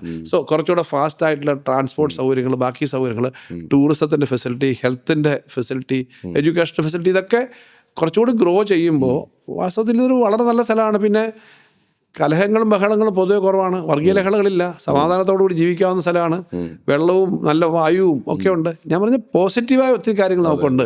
നമ്മൾ എപ്പോഴും കുറച്ച് ഓവർ ക്രിട്ടിക്കലാണ്, നമ്മളെല്ലാം പരസ്പരം അങ്ങനെയാണ്. അതവിടെ നിൽക്കട്ടെ. ആ ഓവർ ക്രിറ്റിസിസം ഉള്ളപ്പോൾ തന്നെ ഇത്തരം കാര്യങ്ങൾ വരുന്നത് വളരെ നല്ലതാണ്. അതെ, തീർച്ചയായും. അപ്പോൾ എൻ്റെ ചോദ്യത്തിൻ്റെ ഉത്തരം ഞാൻ തന്നെ ഒന്ന് സമ്മറൈസ് ചെയ്യാനാണെങ്കിൽ, അപ്പോൾ ഫൈനാൻസ് മിനിസ്ട്രി കൺട്രോൾ ചെയ്യേണ്ട ഇൻഡിക്കേറ്റേഴ്സ് അല്ലെങ്കിൽ മെട്രിക്സ് എന്ന് പറയുന്നത് നാടിൻ്റെ GSDP കൂട്ടണം, അതേസമയം ഡെറ്റ് ടു GSDP എന്നുള്ള റേഷ്യോനെ താഴേക്ക് കൊണ്ടുവരാൻ ശ്രമിക്കണം, ഇൻകം കൂട്ടാൻ ശ്രമിക്കണം, ഇൻകത്തിൻ്റെ ക്വാളിറ്റി നല്ലതായിരിക്കണം, എക്സ്പെൻസ് കുറച്ചില്ല എങ്കിലും, എക്സ്പെൻസ് കുറയ്ക്കൽ പോസിബിൾ അല്ലോ, സ്റ്റേറ്റിൻ്റെ എക്സ്പെൻസ് കൂടിക്കൊണ്ടേ ഇരിക്കുള്ളൂ, അതും ഒരു ഡെവലപ്മെൻറ്റിൻ്റെ ഇൻഡിക്കേറ്ററാണ്. അപ്പോൾ എക്സ്പെൻസ് കൂടണം, പക്ഷെ അതിൻ്റെ ക്വാളിറ്റി നമ്മൾ ശ്രദ്ധിക്കേണ്ടതുണ്ട്.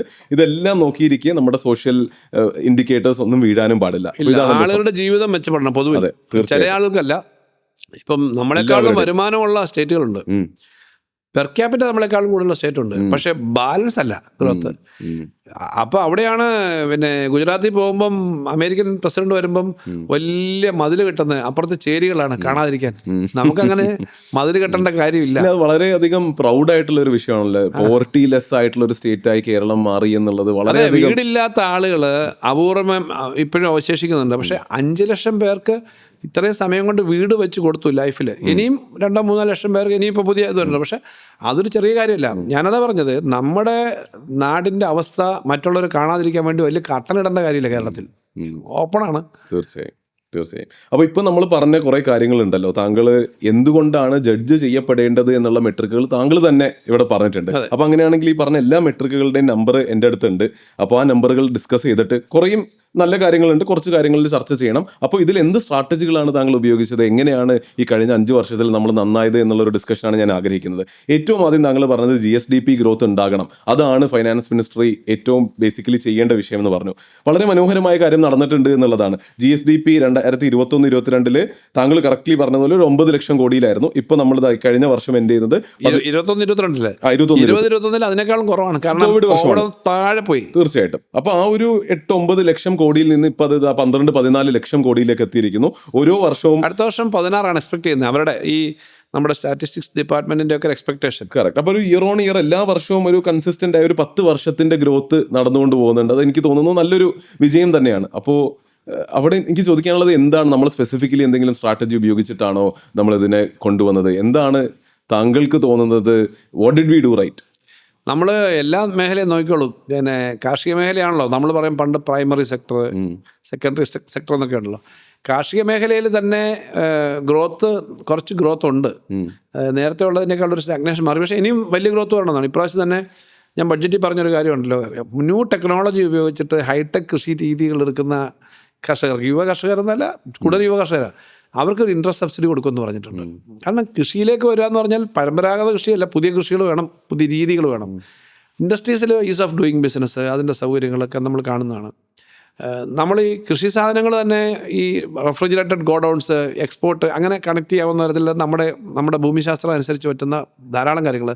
ഭക്ഷ്യ സാധനങ്ങൾ മാത്രമല്ല, ഇപ്പം ഈ ഹോർട്ടിക്കൾച്ചർ അല്ലാതെ തന്നെ ഫ്ലോറിക്കൾച്ചർ, ഇങ്ങനെയൊക്കെയുള്ള പല മേഖലയിലേക്ക് ഡൈവേർട്ട് ചെയ്യണം.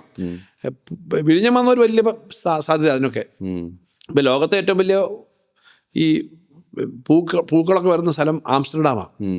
ലോകത്തുനിന്ന് എല്ലായിടത്തും ഓർക്കിഡും മറ്റതും വരുന്ന ആംസ്റ്റർഡാം പോർട്ടിലാണെന്ന് ഞാൻ കേട്ടിട്ടുണ്ട്. എന്തുകൊണ്ട് അവിടെ നിന്നാണ് പോകുന്നത് എന്ന് പറയുന്ന പോലെ നമുക്ക് അത്തരം സൗകര്യങ്ങൾ നല്ലതുപോലെ ഉപയോഗിക്കാൻ പറ്റണം. ഇതെല്ലാം നമ്മൾ ആശയം പറഞ്ഞാൽ പോലെ ആളുകൾ, അതിന് പറ്റുന്ന ആളുകളെ കൊണ്ടുവന്ന് അതിനെ തടപെടുത്തുക എന്നുള്ളതാണ് ഏറ്റവും പ്രധാനപ്പെട്ട കാര്യം. ഇൻവെസ്റ്റേഴ്സ് വരുമ്പോൾ ഇത്തരം കാര്യങ്ങളിലേക്ക് ഇൻവെസ്റ്റ് ചെയ്യാനുള്ള ഉപദേശം കൂടി നിങ്ങളൊക്കെ കൊടുക്കണം എന്നാണ് ഞാൻ പറയുന്നത്.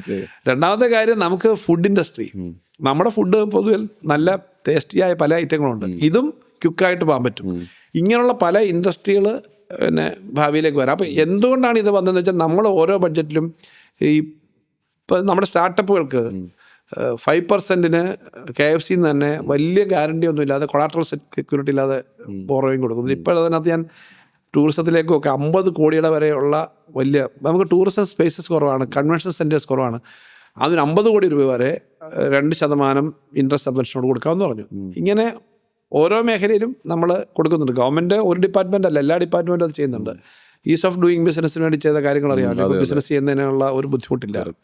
തദ്ദേശ വകുപ്പ് ധാരാളം ഇപ്പം സ്മാർട്ട് പോലെ ഓൺലൈനായിട്ട് പെട്ടെന്ന് ചെയ്യാം. ഇങ്ങനെ എല്ലാ മേഖലയിലും വളരെ ഫ്രണ്ട്ലി ആയിട്ടുള്ള കാര്യങ്ങളൊന്നും ബിസിനസ് ചെയ്യുന്നത് എന്തോ ഒരു വലിയ ക്രൂരമായ കാര്യമാണ്, ഭയങ്കര ചൂഷണമാണെന്നുള്ള ധാരണയൊന്നും പണ്ടും ഇടതുപക്ഷത്തിനില്ല. ഞാനത് ആവർത്തിച്ച് പറയുകയാണ്. പണ്ടും ഇല്ലാന്ന് വെച്ചാൽ EMS മന്ത്രിസഭയുടെ കാലത്ത്, ആദ്യത്തെ മന്ത്രിസഭയുടെ കാലത്താണ് മാവൂർ ഗോളിയർ റൈഡ്സും പിന്നീട് അതുപോലെ എറണാകുളത്തെ തോഷിബായും ഒക്കെ വന്നത്. അപ്പോൾ വ്യവസായം വരണമെന്നുള്ളതിനകത്ത് ഒരു കാലത്തും ഇടതുപക്ഷത്തിന് സംശയമില്ല. വ്യവസായം വരുന്നതിന് വേണ്ടി പണ്ടേ ശ്രമം നടത്തിയിട്ടുണ്ട്. അന്ന് അത് കൊണ്ടുവന്ന സമയത്ത് എതിർപ്പ് പറഞ്ഞിട്ടുണ്ടല്ലോ അന്നത്തെ ഭരണപക്ഷം, പ്രതിപക്ഷം. ഓയിൽ പാം 1950കളിൽ വന്നു എന്നുള്ളത് ആലോചിച്ചേ. നമ്മൾ ഓയിൽ പാമിനെ പറ്റി 80കളിലും മറ്റേ പാം ഓയിൽ വിവാദമൊക്കെ വരുമ്പോൾ വലിയ ചർച്ച നടന്നത് ഞാൻ ഓർക്കുന്നു, കോളേജ് വിദ്യാർത്ഥികളായിരിക്കുമ്പോൾ. ഓയിൽ പാം അന്നേ തോട്ടം വന്ന്, കൊല്ലം ജില്ലയിലാണ് പിന്നെ ഓയിൽ പാമിൻ്റെ എസ്റ്റേറ്റ്. അപ്പോൾ അന്നേ ഭക്ഷ്യ കാര്യം നോക്കിയവരാണ് ഇടതുപക്ഷത്തിൻ്റെ മന്ത്രിസഭയിലെ ആളുകളും ഗവൺമെൻറ്റും. അപ്പോൾ ഇതുപോലുള്ള കാര്യങ്ങളിൽ കൂടുതൽ ഇൻവെസ്റ്റ്മെൻറ്റ് വരിക, ഇവിടെ നല്ലതുപോലെ ജോലി ചെയ്യാൻ പറ്റുക. ഇനിയിപ്പോൾ നമുക്ക് പറ്റുന്ന, ഇപ്പം എൻ്റെ ഒരു വലിയ സങ്കല്പത്തിലുള്ള പ്രധാനപ്പെട്ട കാര്യമാണ് കേരളം എഡ്യൂക്കേഷൻ ഹബ് ആക്കണം, ഹെൽത്ത് ഹബ് ആവണം. നമുക്ക് ഇത്ര നല്ല ഡോക്ടർമാരും സിസ്റ്റർമാരും ലോകത്തെല്ലാം പോകുന്നവരുണ്ട്. ഇതിനൊക്കെ ചില കാര്യങ്ങൾ ചെയ്തിട്ടുണ്ട്, ആ കാര്യങ്ങൾ ചെയ്തിട്ടുണ്ട്. ഇതിൻ്റെ ഒരു ഇമ്പ്രൂവ്മെന്റ് വന്നു തുടങ്ങിയിട്ടേ ഉള്ളൂ എൻ്റെ അഭിപ്രായം. ഇത് ഞാൻ പറഞ്ഞ പിന്നെ ഇപ്പൊ കെയർ എക്കോണമി, ഈ ലോകത്ത് ഇപ്പൊ അമേരിക്കയിൽ തന്നെ ചില സ്റ്റേറ്റുകളുണ്ട് കെയർ എക്കോണമി. അവിടുത്തെ ആൾക്ക്, പ്രായമായ ആളുകളുടെ നമ്പർ നമുക്ക് കൂടുന്നുണ്ട്. നമ്മുടെ ആരോഗ്യം മെച്ചപ്പെട്ടതുകൊണ്ടാണ്. 90 വയസ്സുള്ള ആളും വളരെ ഹെൽത്തിയായി, 95 വയസ്സുള്ള ആളും സ്വസ്ഥമായി ഹെൽത്തിയായിട്ട് നടക്കുന്നു എന്ന് പറഞ്ഞു കഴിഞ്ഞാൽ അത് നല്ലൊരു സ്ഥിതി ഉള്ളതുകൊണ്ട്. അപ്പോൾ അങ്ങനെയുള്ള ആളുകളുണ്ട്. പക്ഷേ ഇവിടെ അതേപോലുള്ള ആളുകളെ നോക്കാനും പുറത്തുനിന്ന് ഉൾപ്പെടെ ആരോഗ്യരംഗത്തേക്ക് ആൾ വരാനും പറ്റും. കാരണം നമുക്ക് ഇത്ര ഒരു ബാക്ക് ബോൺ ഉണ്ട്, നല്ലൊരു ഹെൽത്ത് സിസ്റ്റം ഉണ്ട്. എഡ്യൂക്കേഷൻ എന്തുകൊണ്ടാണ് നമ്മുടെ ഇപ്പോഴത്തെ ചില കൺസർവേറ്റീവായ സാധനം, ഞാൻ പറയുന്നത് കൺസർവേറ്റീവ് ഇൻ ദ സെൻസ്, പുറത്തുനിന്നുള്ള ആൾക്ക് ഇവിടെ ഒന്ന് പഠിക്കാൻ ഇപ്പോഴും റെസ്ട്രിക്ഷൻസ് ഉണ്ട്. ഇപ്പോൾ നമ്മുടെ എഞ്ചിനീയറിംഗിൻ്റെ എൻട്രൻസിൽ പുറത്തെ സ്റ്റേറ്റുകൾക്ക് അതേപോലെ വന്ന് അവർക്ക് എഴുതി ഇവിടെ ചേരാൻ പറ്റത്തില്ല. നമുക്ക് 10-20% സീറ്റ് പലപ്പോഴും വേക്കൻ്റ് ആണ്. അത് മാറ്റുന്നുണ്ട് ഇപ്പം. മറ്റ് സ്റ്റേറ്റിൽ നിന്നുള്ള കുട്ടികൾ ഇവിടെ വന്ന് പഠിക്കുകയാണെങ്കിൽ അവർ വന്ന് പഠിക്കും, അവർ താമസിക്കും, അവരുടെ പേരൻസ് ചിലപ്പോൾ ഇവിടെ ഒന്ന് വാടകയ്ക്കെടുത്ത് താമസിക്കും. കേരളത്തിൽ പഠിക്കുക എന്ന് പറഞ്ഞാൽ ഒരു റെസ്പെക്റ്റഡ് ആയിട്ടുള്ള ഒരു റെപ്യൂട്ടഡ് ആയിട്ടുള്ളൊരു സിസ്റ്റമാണ് കേരളത്തിലെ. അതിന് നമ്മൾ ഇങ്ങനെ പല മേഖലയിൽ നമ്മൾ ആ കഴിഞ്ഞ പ്രാവശ്യമൊക്കെ അത് ഓപ്പണായിട്ട് പറഞ്ഞിട്ടുണ്ട്. ഇപ്രാവശ്യം അടുത്ത പ്രാവശ്യം അത് വരുമെന്നാണ് തോന്നുന്നത്. ഇങ്ങനെ ഉള്ള കാര്യങ്ങൾ വരുമ്പോൾ നമുക്കൊരു നമ്മുടെ സാധ്യത, സർവീസ് ഇൻഡസ്ട്രിയാണ് നമ്മുടെ പ്രധാനമായിട്ടും. ടീച്ചേഴ്സ് ലോകത്തെല്ലാം പോകുന്നത് നമ്മുടെ ഇവിടുന്ന് പോകാറുണ്ട്, ഡോക്ടേഴ്സ് പോകാറുണ്ട്, സിസ്റ്റേഴ്സ് പോകാറുണ്ട്.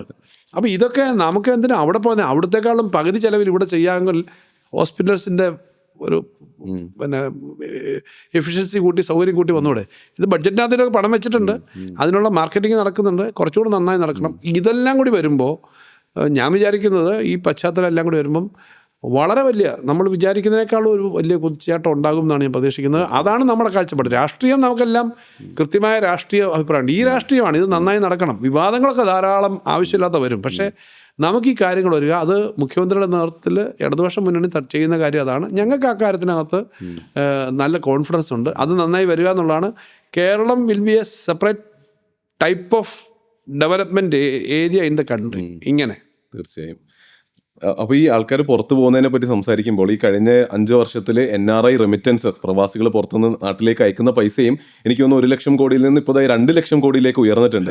അപ്പോൾ അതിന്റെ പുറത്ത് നമുക്കൊരു ഓവർ റിലയൻസ് ഉണ്ടോ? നമ്മുടെ GSDPയുടെ വളർച്ച ഓവർ റിലയൻസ് ഇല്ല. ഈ വരുന്ന പണം GSDP കൂട്ടില്ല കേട്ടോ, അത് കൂട്ടില്ല. പക്ഷെ ആ വരുന്ന പൈസ ഇവിടെ ചെലവ് ചെയ്യപ്പെടുമ്പോൾ അത് തീർച്ചയായിട്ടും അതിന്റെ എഫക്റ്റ് ഉണ്ടാവുമല്ലോ. ആ വരുന്നതിന്റെ എഫക്റ്റ് ഉണ്ട്. ഇടയ്ക്ക് ഒരു 2-3 വർഷം, കോവിഡ് കഴിഞ്ഞ 2-3 വർഷം വലിയ തോതിൽ പുറത്തേക്ക് ആളുകൾ പോയിരുന്നു പഠിക്കാനൊക്കെ. അപ്പോൾ അതിൻ്റെ ഒരു എഫക്റ്റ് എക്കണോമി ചെറുതായിട്ട് കാണാനുണ്ടായിരുന്നു ആ സമയത്ത്.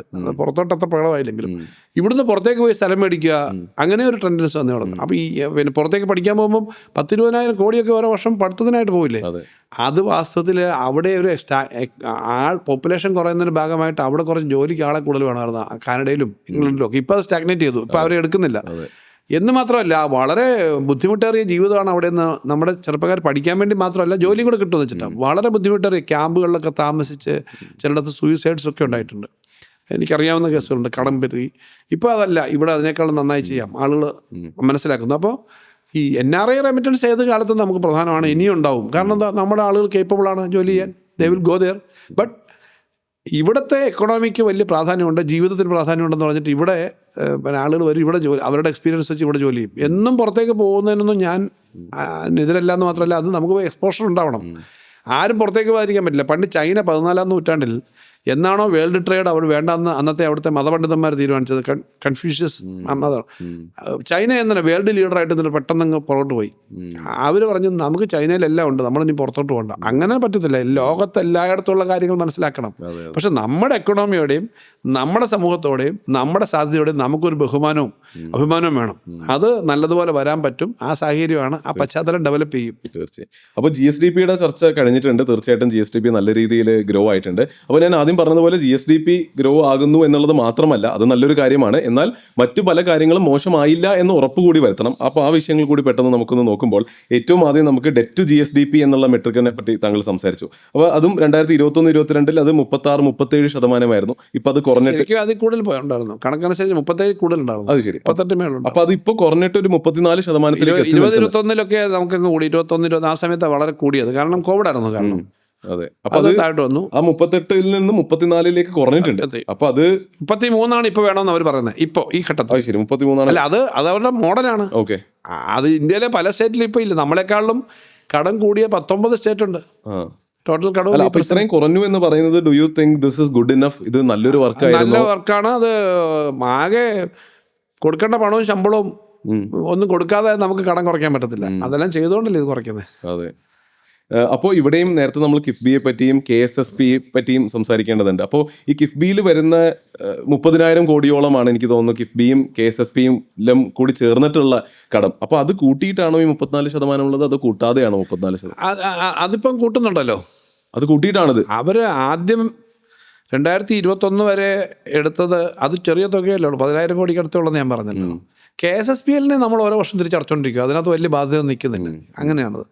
അത് ഒരു അഡ്ജസ്റ്റ് എടുക്കുന്നു, തിരിച്ചടയ്ക്കുന്നു, അങ്ങനെയാണ്. കിഫ്ബി 2022 മുതൽ 21-22 തൊട്ടെടുത്ത എല്ലാ കടവും നമ്മുടെ പരിധിക്കകത്ത് കൊണ്ടുവന്നു, നമ്മുടെ പടലേക്ക് വെച്ചു. ബുക്സിൽ വരുന്നുണ്ട്, നമ്മുടെ പടലേക്ക് വെച്ചു എന്ന്. ഈ ഒരു വർഷം ഏകദേശം 10,000 കോടി രൂപ എൻ്റെ റെഗുലർ ആയിട്ടുള്ള എക്സ്പെൻഡിച്ചറിൽ അതിൻ്റെ പേര് കുറയുന്നുണ്ട്. അല്ലെങ്കിൽ ആ നേരത്തെ ഉള്ളതാണെങ്കിൽ 10,000 കോടി കൂടി കിട്ടിയാൽ. ബോറോയിങ് കുറച്ചൊന്നും മാത്രമല്ല, ഇതൂടെ വന്നു. ഇതോ 4,730 കോടി രൂപ നേരത്തെ 2022 എടുത്തതിന് ആ സമയത്ത് എടുത്തതിൻ്റെ നമ്മൾ ഓരോ വർഷം കൊടുത്തുകൊണ്ടിരിക്കുകയാണ്. ഈ വർഷം ഞാൻ പറഞ്ഞല്ലോ, ഒരു അവസാനം 12,000 കോടി 3 മാസത്തേക്ക് തരാനുള്ളതിനകത്ത് 6,000 കുറച്ചു. അതും ഈ വർഷം എടുത്ത ബോറോയിങ്ങിൻ്റെ. പിന്നെ ഒരു 4,000-4,500 കോടി ഓരോ വർഷം നമ്മൾ കിഫ്ബിക്ക് ടാക്സ് ഇനത്തിൽ കൊടുക്കുന്നുണ്ട്. അപ്പം ഈ ബോറോയിങ് മൊത്തം, ഇപ്പോൾ എടുക്കുന്ന ബോറോയിങ് മൊത്തം നമ്മുടെ ചുമലിൽ, നാടൻ ഭാഷയാണ്, പിന്നെ മലബാറിലെ പടലിക്ക് വെച്ചു എന്ന് പറഞ്ഞാൽ നമ്മുടെ ചുമലിലാക്കി. കാരണം ഇത് സ്റ്റേറ്റിന്റെ ഫിനാൻസിനകത്ത് വന്നു. അതുകൊണ്ട് അതോട് ചേർത്തിട്ടാണ് ലേറ്റസ്റ്റ് പൊസിഷൻ. നേരത്തെ ഉള്ള അതിനകത്ത് അല്പമല്ലോ കാണത്തുള്ളൂ. കിഫ്ബിയും ഇതെല്ലാം ഇത് പെടുത്തി. അത് പെടുത്തുന്നില്ല എന്ന് കണ്ടിട്ടാണ് പ്രതിപക്ഷം പോയി പറഞ്ഞത്, ഇതോട് പെടുത്തണേ ഇവിടെ എന്ന് അവർ പറഞ്ഞത്. അത് ഇപ്പോൾ അവർ കേന്ദ്രം നമ്മുടെ പിന്നെ ഇൻസൈഡ് ബോറോയിങ്ങിനകത്താക്കി. അപ്പോൾ ഇപ്പോഴുള്ള 34-35% നിന്ന് 33%-ലേക്കും ഇവഞ്ച്വലി 30%-ന്റെ താഴേക്കും ഇവഞ്ച്വലി 30%-ലേക്ക് എത്തണമെന്നാണ് സെൻട്രൽ ഗവൺമെന്റ്. പക്ഷേ സെൻട്രൽ ഗവൺമെന്റിന് 59%, 55% കേട്ടോ. അതെ, അല്ല, അവർ ഉപദേശിക്കുന്നുണ്ട്, പക്ഷെ they are not able to control it. അപ്പൊ ഇന്ന് പോകുന്ന ഈ ഒരു പോക്കിൽ താങ്കൾക്ക് തോന്നുന്നുണ്ടോ നമ്മൾ കംഫർട്ടബിളി 33-ലേക്കും എത്താൻ സാധിക്കും? കംഫർട്ടബിൾ ആയിട്ട് പോകുന്നു മാത്രമല്ല, നമ്മളിപ്പോൾ ഈ 4 വർഷം കൊണ്ട് നമുക്ക് ഈ 4% കുറയ്ക്കാൻ പറ്റുമെന്ന് പറഞ്ഞാൽ ചെറിയ കാര്യമല്ല. അവരുടെ കമ്പൽഷൻസ് ആയിരിക്കും ഒരു കാരണം. അവിടെ നമ്മളെടുത്ത് എന്തെങ്കിലും വളരെ ഇമ്പോർട്ടന്റ് ആയിട്ടുള്ള എന്തെങ്കിലും സ്റ്റെപ്പോ എന്തെങ്കിലും നീക്കമോ ഉണ്ടായിരുന്നു ഇത് ഇത്ര കാര്യമായി? ഇത് ഒന്നാമത്തെ കാര്യം, ഞാൻ പേഴ്സണലി പറയുന്നത് ഇങ്ങനെ അവർ കൺട്രോൾ ചെയ്യാൻ പാടില്ലെന്നാണ്. 30% എന്നൊക്കെ പറഞ്ഞു കഴിഞ്ഞാൽ വലിയ ഡെവലപ്ഡ് ആയിട്ടുള്ള എക്കണോമിക്സിൽ അവർ പറയുന്നതാണ്. ആകെ കടം നോക്കിയാൽ ജപ്പാന്റെ 220% കണ്ടാണ്, അമേരിക്കൻ 200 അടുത്താണ്.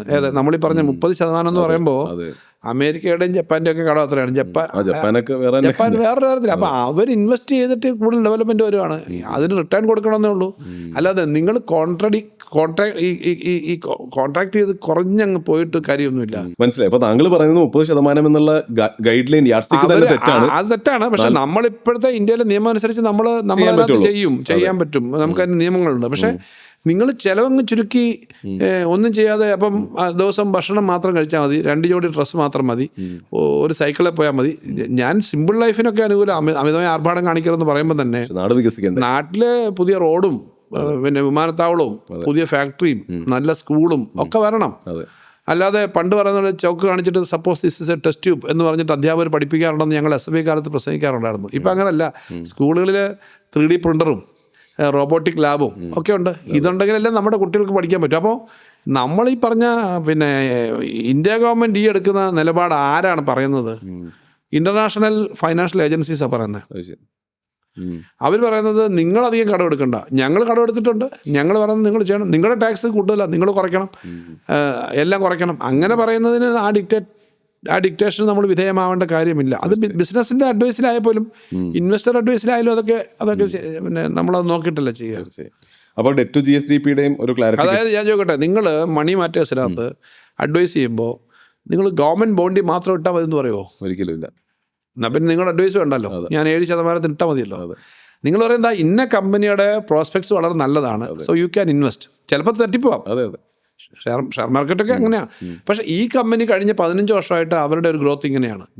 അതിന് ആ കമ്പനി ആയിരിക്കും പിന്നെ ഇക്കണോമിയിൽ കൂടുതൽ വർക്ക് ചെയ്യുന്നതും ഗ്രോത്ത് ഉണ്ടാക്കുന്നതും.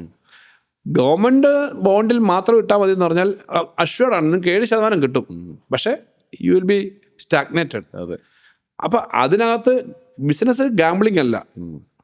അതിപ്പം നിങ്ങൾക്ക് 50% തരാമെന്ന് പറഞ്ഞാൽ ഏതെങ്കിലും പിന്നെ ഉപദേശം കൊടുക്കുന്ന ആളാണെങ്കിൽ ഗാംബ്ലിങ്ങാണ്. പക്ഷെ നിങ്ങളൊരു സ്റ്റഡി നടത്തിയിട്ട് ഇതിൻ്റെ അടിസ്ഥാനത്തിലാണ് പോസിബിലിറ്റി എന്ന് പറയുന്നതാണല്ലോ കൃത്യമായ ഒരു ഇൻവെസ്റ്റ്മെൻറ്റ് അഡ്വൈസ്.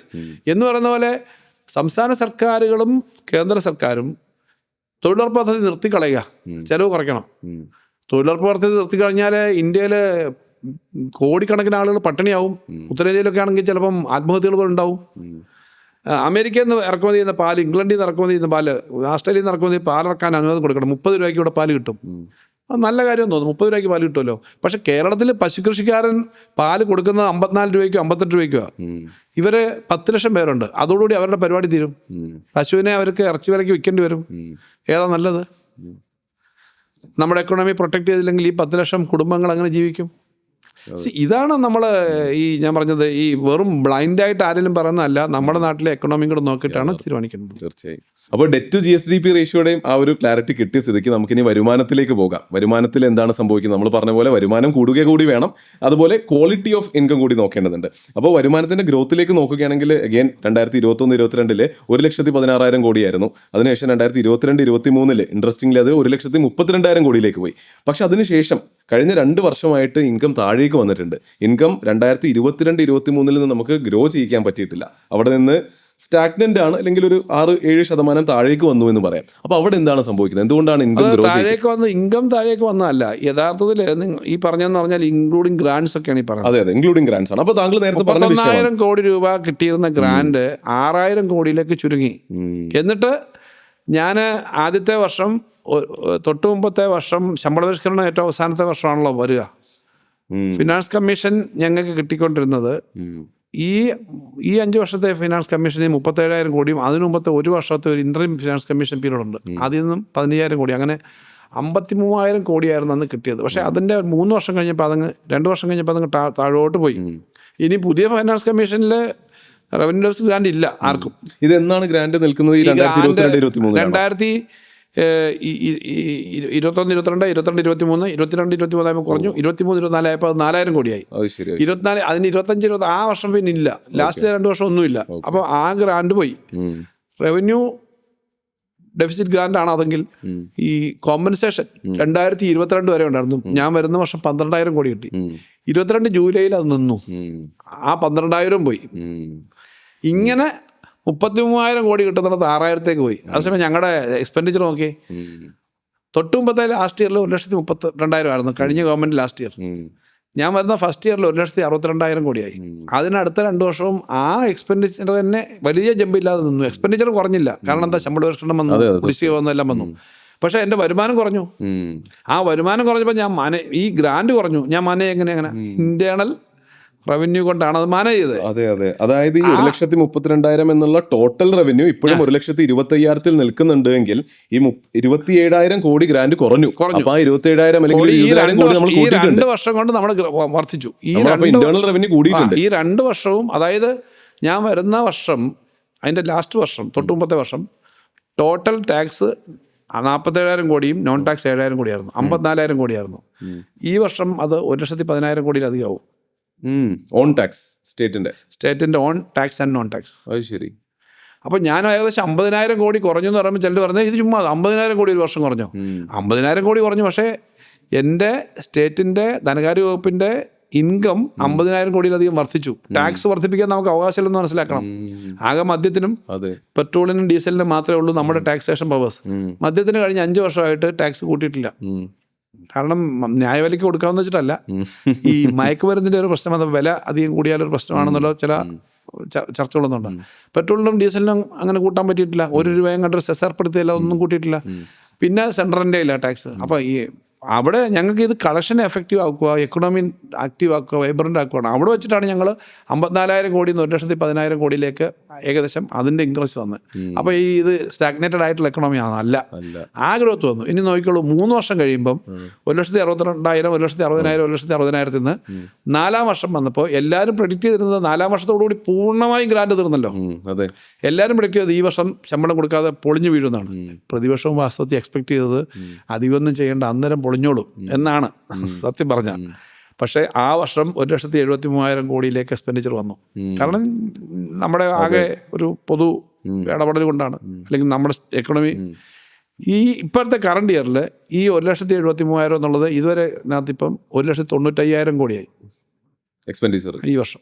ശരി, 1,95,000 കോടി ആവണമെങ്കിൽ 1,95,000 വരുമാനം വേണമല്ലോ.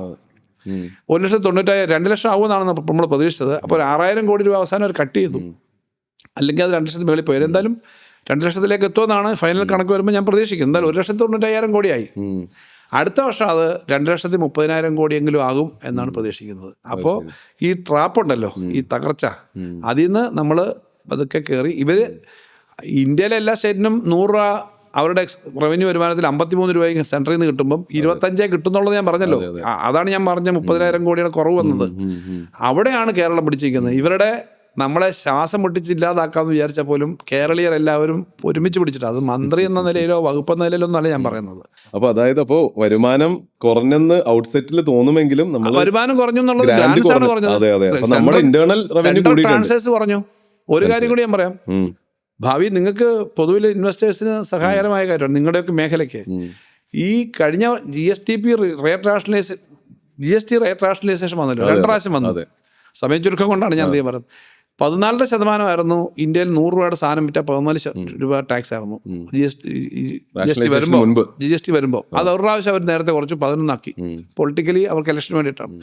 ഇപ്പോഴത്തെ റാഷണലൈസേഷൻ അമേരിക്ക ആവശ്യപ്പെട്ട അനുസരിച്ച് ഇന്റേണൽ താരിഫ് കുറച്ചാണ് യഥാർത്ഥത്തിൽ. ഫിനാൻസ് മിനിസ്ട്രി, ഞാൻ ആ റേറ്റ് റാഷണലൈസേഷൻ കമ്മിറ്റി അംഗമാണ്, അതൊന്നും ചർച്ച ചെയ്തതല്ല. അതിൻ്റെ ഭാഗമായിട്ട് വലിയ തോതിൽ കുറവ് വന്നതിൻ്റെ ഭാഗമായിട്ട് ഇപ്പം നമ്മൾ കണക്കൂട്ടുന്ന 8 മുതൽ 9% വരെ ഉള്ളൂ. 14 നിന്നാണ്. ഇന്ത്യ ഗവൺമെൻറ്റിന് മൊത്തത്തിൽ ഉള്ള കളക്ഷൻ സ്റ്റേറ്റുകളുടെയും കൂടി ചേർന്നാണ് ഒരു മാസത്തെ GST വരുമാനം പറഞ്ഞത്. 2,30,000 കോടി ഉണ്ടായിരുന്നു ആ റാഷണലൈസേഷൻ വരുന്നതിന് മുമ്പ്. അത് 1,70,000 ആയിട്ട് കുറഞ്ഞു. ഒരു മാസം 60,000 കോടി ഒരു മാസം കുറഞ്ഞു. സോ ഇന്ത്യയിൽ ആകെ 6-7 ലക്ഷം കോടി കുറഞ്ഞല്ലോ GST മാത്രം. ഇത് സ്റ്റേറ്റിനെ ബാധിക്കും. ഇതെല്ലാം ഉള്ളപ്പോഴും കേരളത്തിൽ വലുതായിട്ട് കുറവാതെ ഞങ്ങൾ പിടിച്ചിരിക്കുന്നുണ്ട്. അപ്പോൾ ടാക്സിന്റെ കൂടെ നമുക്ക് കിട്ടേണ്ട എമൗണ്ട് കുറഞ്ഞു, സെൻട്രലിൽ നിന്ന് കിട്ടുന്ന ഗ്രാന്റുകളും കുറഞ്ഞു, എന്നിട്ടും നമ്മുടെ അല്ലാത്ത റവന്യൂകൾ കൂടിയിട്ടുണ്ട്. അപ്പോൾ എന്ത് ചെയ്തിട്ടാണ് നമ്മൾ റവന്യൂ കൂട്ടിയത്? അത് ഓരോന്നോരോന്നിടത്ത് പറയാനില്ല. നമ്മുടെ പൊതുവിലുള്ള ഒരു അന്തരീക്ഷം, ഇൻവെസ്റ്റ്മെന്റ്, നമ്മുടെ ആക്ടിവിറ്റി, ടാക്സിന്റെ ഇവർ തരുന്ന വേക്കൻസി കൂടുന്നതിന്, കളക്ഷന്റെ എഫിഷ്യൻസിയെ പറ്റി പലപ്പോഴും ടാക്സിന്റെ നമ്മളെ സിസ്റ്റമാറ്റിക്കായി നമ്മൾ പല മേഖലയിലും കിട്ടാനുള്ളത് കണ്ടുപിടിച്ചു. ഈ നമുക്കിപ്പോഴും നല്ലതുപോലെ കിട്ടാനുള്ളത് വരാനുണ്ട്. കാരണം ഈ വേ ബില്ലുകൾ കൃത്യമായിട്ട് അവർ അയക്കുന്നില്ല. നമ്മൾ അവിടെ നിന്ന് മേടിക്കുന്നതിനെല്ലാം ടാക്സ് അവിടെ കൊടുക്കുന്നത്, അതിങ്ങോട്ട് ട്രാൻസ്ഫർ ചെയ്ത് വരുന്നില്ല. എങ്കിലും ഓൺലൈൻ ട്രാൻസാക്ഷൻ ഉൾപ്പെടെ ഇപ്പം ആമസോണും ഫ്ലിപ്കാർട്ടും ഒക്കെ വിൽക്കുന്ന സാധനം ഉൾപ്പെടെ നമുക്ക് കൃത്യമായി കിട്ടാൻ വേണ്ടി ഞങ്ങൾ വളരെ ഫൈറ്റ് ചെയ്ത് അതിൻ്റെ കുറേ കാര്യങ്ങൾ കൊണ്ടുവന്നു. IGST കമ്പോണന്റ് അത് കിട്ടിയോ? എന്നാലും ഞങ്ങൾ കുറെ കാര്യത്തിൽ ഇമ്പ്രൂവ്മെന്റ് വന്നു. അല്ലെങ്കിൽ വരുമാനം വർദ്ധിക്കില്ല. പിന്നെ ഇനി വരാനുണ്ട്. പിന്നെ ഞങ്ങൾ ടാക്സിന് റിവേഴ്സൽ എന്ന് പറഞ്ഞൊരു പ്രോസസ്സ് ഉണ്ട്. സാധാരണ എന്താ വെച്ചാൽ VSSC വലിയ അല്ലെങ്കിൽ ഒരു മെഡിക്കൽ കോളേജ് അവരൊരു 100 കോടിയുടെ ഉപകരണം മേടിച്ചാൽ അതിന് ടാക്സ് കൊടുക്കണ്ട ഇവിടെ. പക്ഷെ 100 കോടിയുടെ ഉപകരണം അവിടെ മേടിക്കുമ്പോൾ അവിടെ ടാക്സ് കൊടുക്കും. ഇവിടെ ഇതിന്റെ റിട്ടേൺ സമർപ്പിച്ചില്ലെങ്കിൽ നമുക്ക് ഈ പണം കിട്ടത്തില്ല. അങ്ങനെ റിവേഴ്സൽസ് എന്ന് പറയും. ഇത് ബില്ല് വന്നാൽ സബ്മിറ്റ് ചെയ്താൽ ഞങ്ങൾക്ക് അത് കിട്ടും. ഇതിനൊരു എഫിഷ്യൻ്റായ ശ്രമം നടത്തി ആദ്യത്തെ വർഷം 1000 കോടി രൂപയാണ് റിവേഴ്സൽ വഴി കിട്ടിയത്. 1000 കോടി രൂപ. അപ്പോൾ ഇങ്ങനെയെല്ലാം കാര്യങ്ങൾ ചെയ്ത് വകുപ്പിൽ ഞങ്ങൾ കുറേ ചെയ്യുന്നുണ്ട്. ഇനിയും ധാരാളം ചെയ്യാനുണ്ടെന്ന് വെച്ചിട്ട് തന്നെ ഞാൻ പറയുന്നത്. അതിൻ്റെ എല്ലാം ഭാഗമായിട്ട് ഈ വരുമാനം വന്നതുകൊണ്ടാണ് നമ്മൾ ഇങ്ങനെ പിടിച്ചു നിന്നത്. പക്ഷെ അവിടെ ഒരു ഡിസ്ക്രിപ്പൻസി ഉള്ളത്, കേരളത്തിന്റെ ഓൺ നോൺ ടാക്സ് റവന്യൂ 2019-20 കാലഘട്ടത്തിൽ 23,500 കോടി ഉണ്ടായിരുന്നു. അതിപ്പോൾ കുറഞ്ഞ് 16,400 കോടിയിലേക്ക് എത്തി എന്ന് പറയുന്നുണ്ട്. അപ്പോൾ അതിൽ പോലും 77% ലോട്ടറിയിൽ നിന്നാണ് വരുന്നതെന്നും പറയുന്നു. പിന്നെ കോവിഡിന്റെ സമയത്ത് നമുക്ക് 7,000 കോടി ഉള്ളായിരുന്നു. 7,000 കോടി. അതിനു മുമ്പ് നമുക്ക് 10-12,000 കോടി ഉണ്ടായിരുന്നു. കോവിഡ് സമയത്ത് ലോട്ടറിയാണ് പ്രധാനം, വിൽപ്പന കുറഞ്ഞു. ലോട്ടറിയാണ് പ്രധാനം. അവിടുന്ന് അത് കൂടി ലോട്ടറി, പിന്നെ ഈ ജിയോളജിയുടെയും മറ്റുമൊക്കെ അങ്ങനെയൊക്കെ ചില ഫീസുകളുണ്ടല്ലോ, അതാണ് ഈ നോൺ ടാക്സി പ്രധാനമായിട്ട് വരിക. രജിസ്ട്രേഷനും മോട്ടോർ വാഹനവും ടാക്സിലാണ് പോവുക. അപ്പോൾ ഇതിനകത്ത് ഈ ലോട്ടറി ടിക്കറ്റ് വിൽപ്പന കുറഞ്ഞു എന്നുള്ളത് അറിയാം, അതുകൊണ്ടാണ് കുറഞ്ഞത്. അതിനുശേഷം ഇപ്പോൾ അത് ഇമ്പ്രൂവ് ചെയ്തിട്ടുണ്ട്. പക്ഷേ അതിനകത്ത് ഒരു കാര്യം മനസ്സിലാക്കണം, അതിനകത്ത് 3% സർക്കാരിന് വരത്തുള്ളൂ, ബാക്കി മൊത്തം ലോട്ടറിയുടെ സമ്മാനവും കമ്മീഷനായിട്ട് പോകുന്നതാണ്. ഓ, അപ്പോൾ റവന്യൂ എന്ന് പറയുമ്പോൾ മറ്റേ ഗ്രോസ് റവന്യൂ ആണ്, നെറ്റ് റവന്യൂ വളരെ കുറച്ചുള്ളൂ. അല്ല, ചിലർ പറയാറുണ്ട് കേരളത്തിൽ മദ്യവും ലോട്ടറിയും വിറ്റ പൈസ ഉണ്ടാകുന്നത്. ഈ കണക്ക് ഉണ്ടാവുന്നത്, ഈ കണക്ക് അങ്ങനെയാണ്.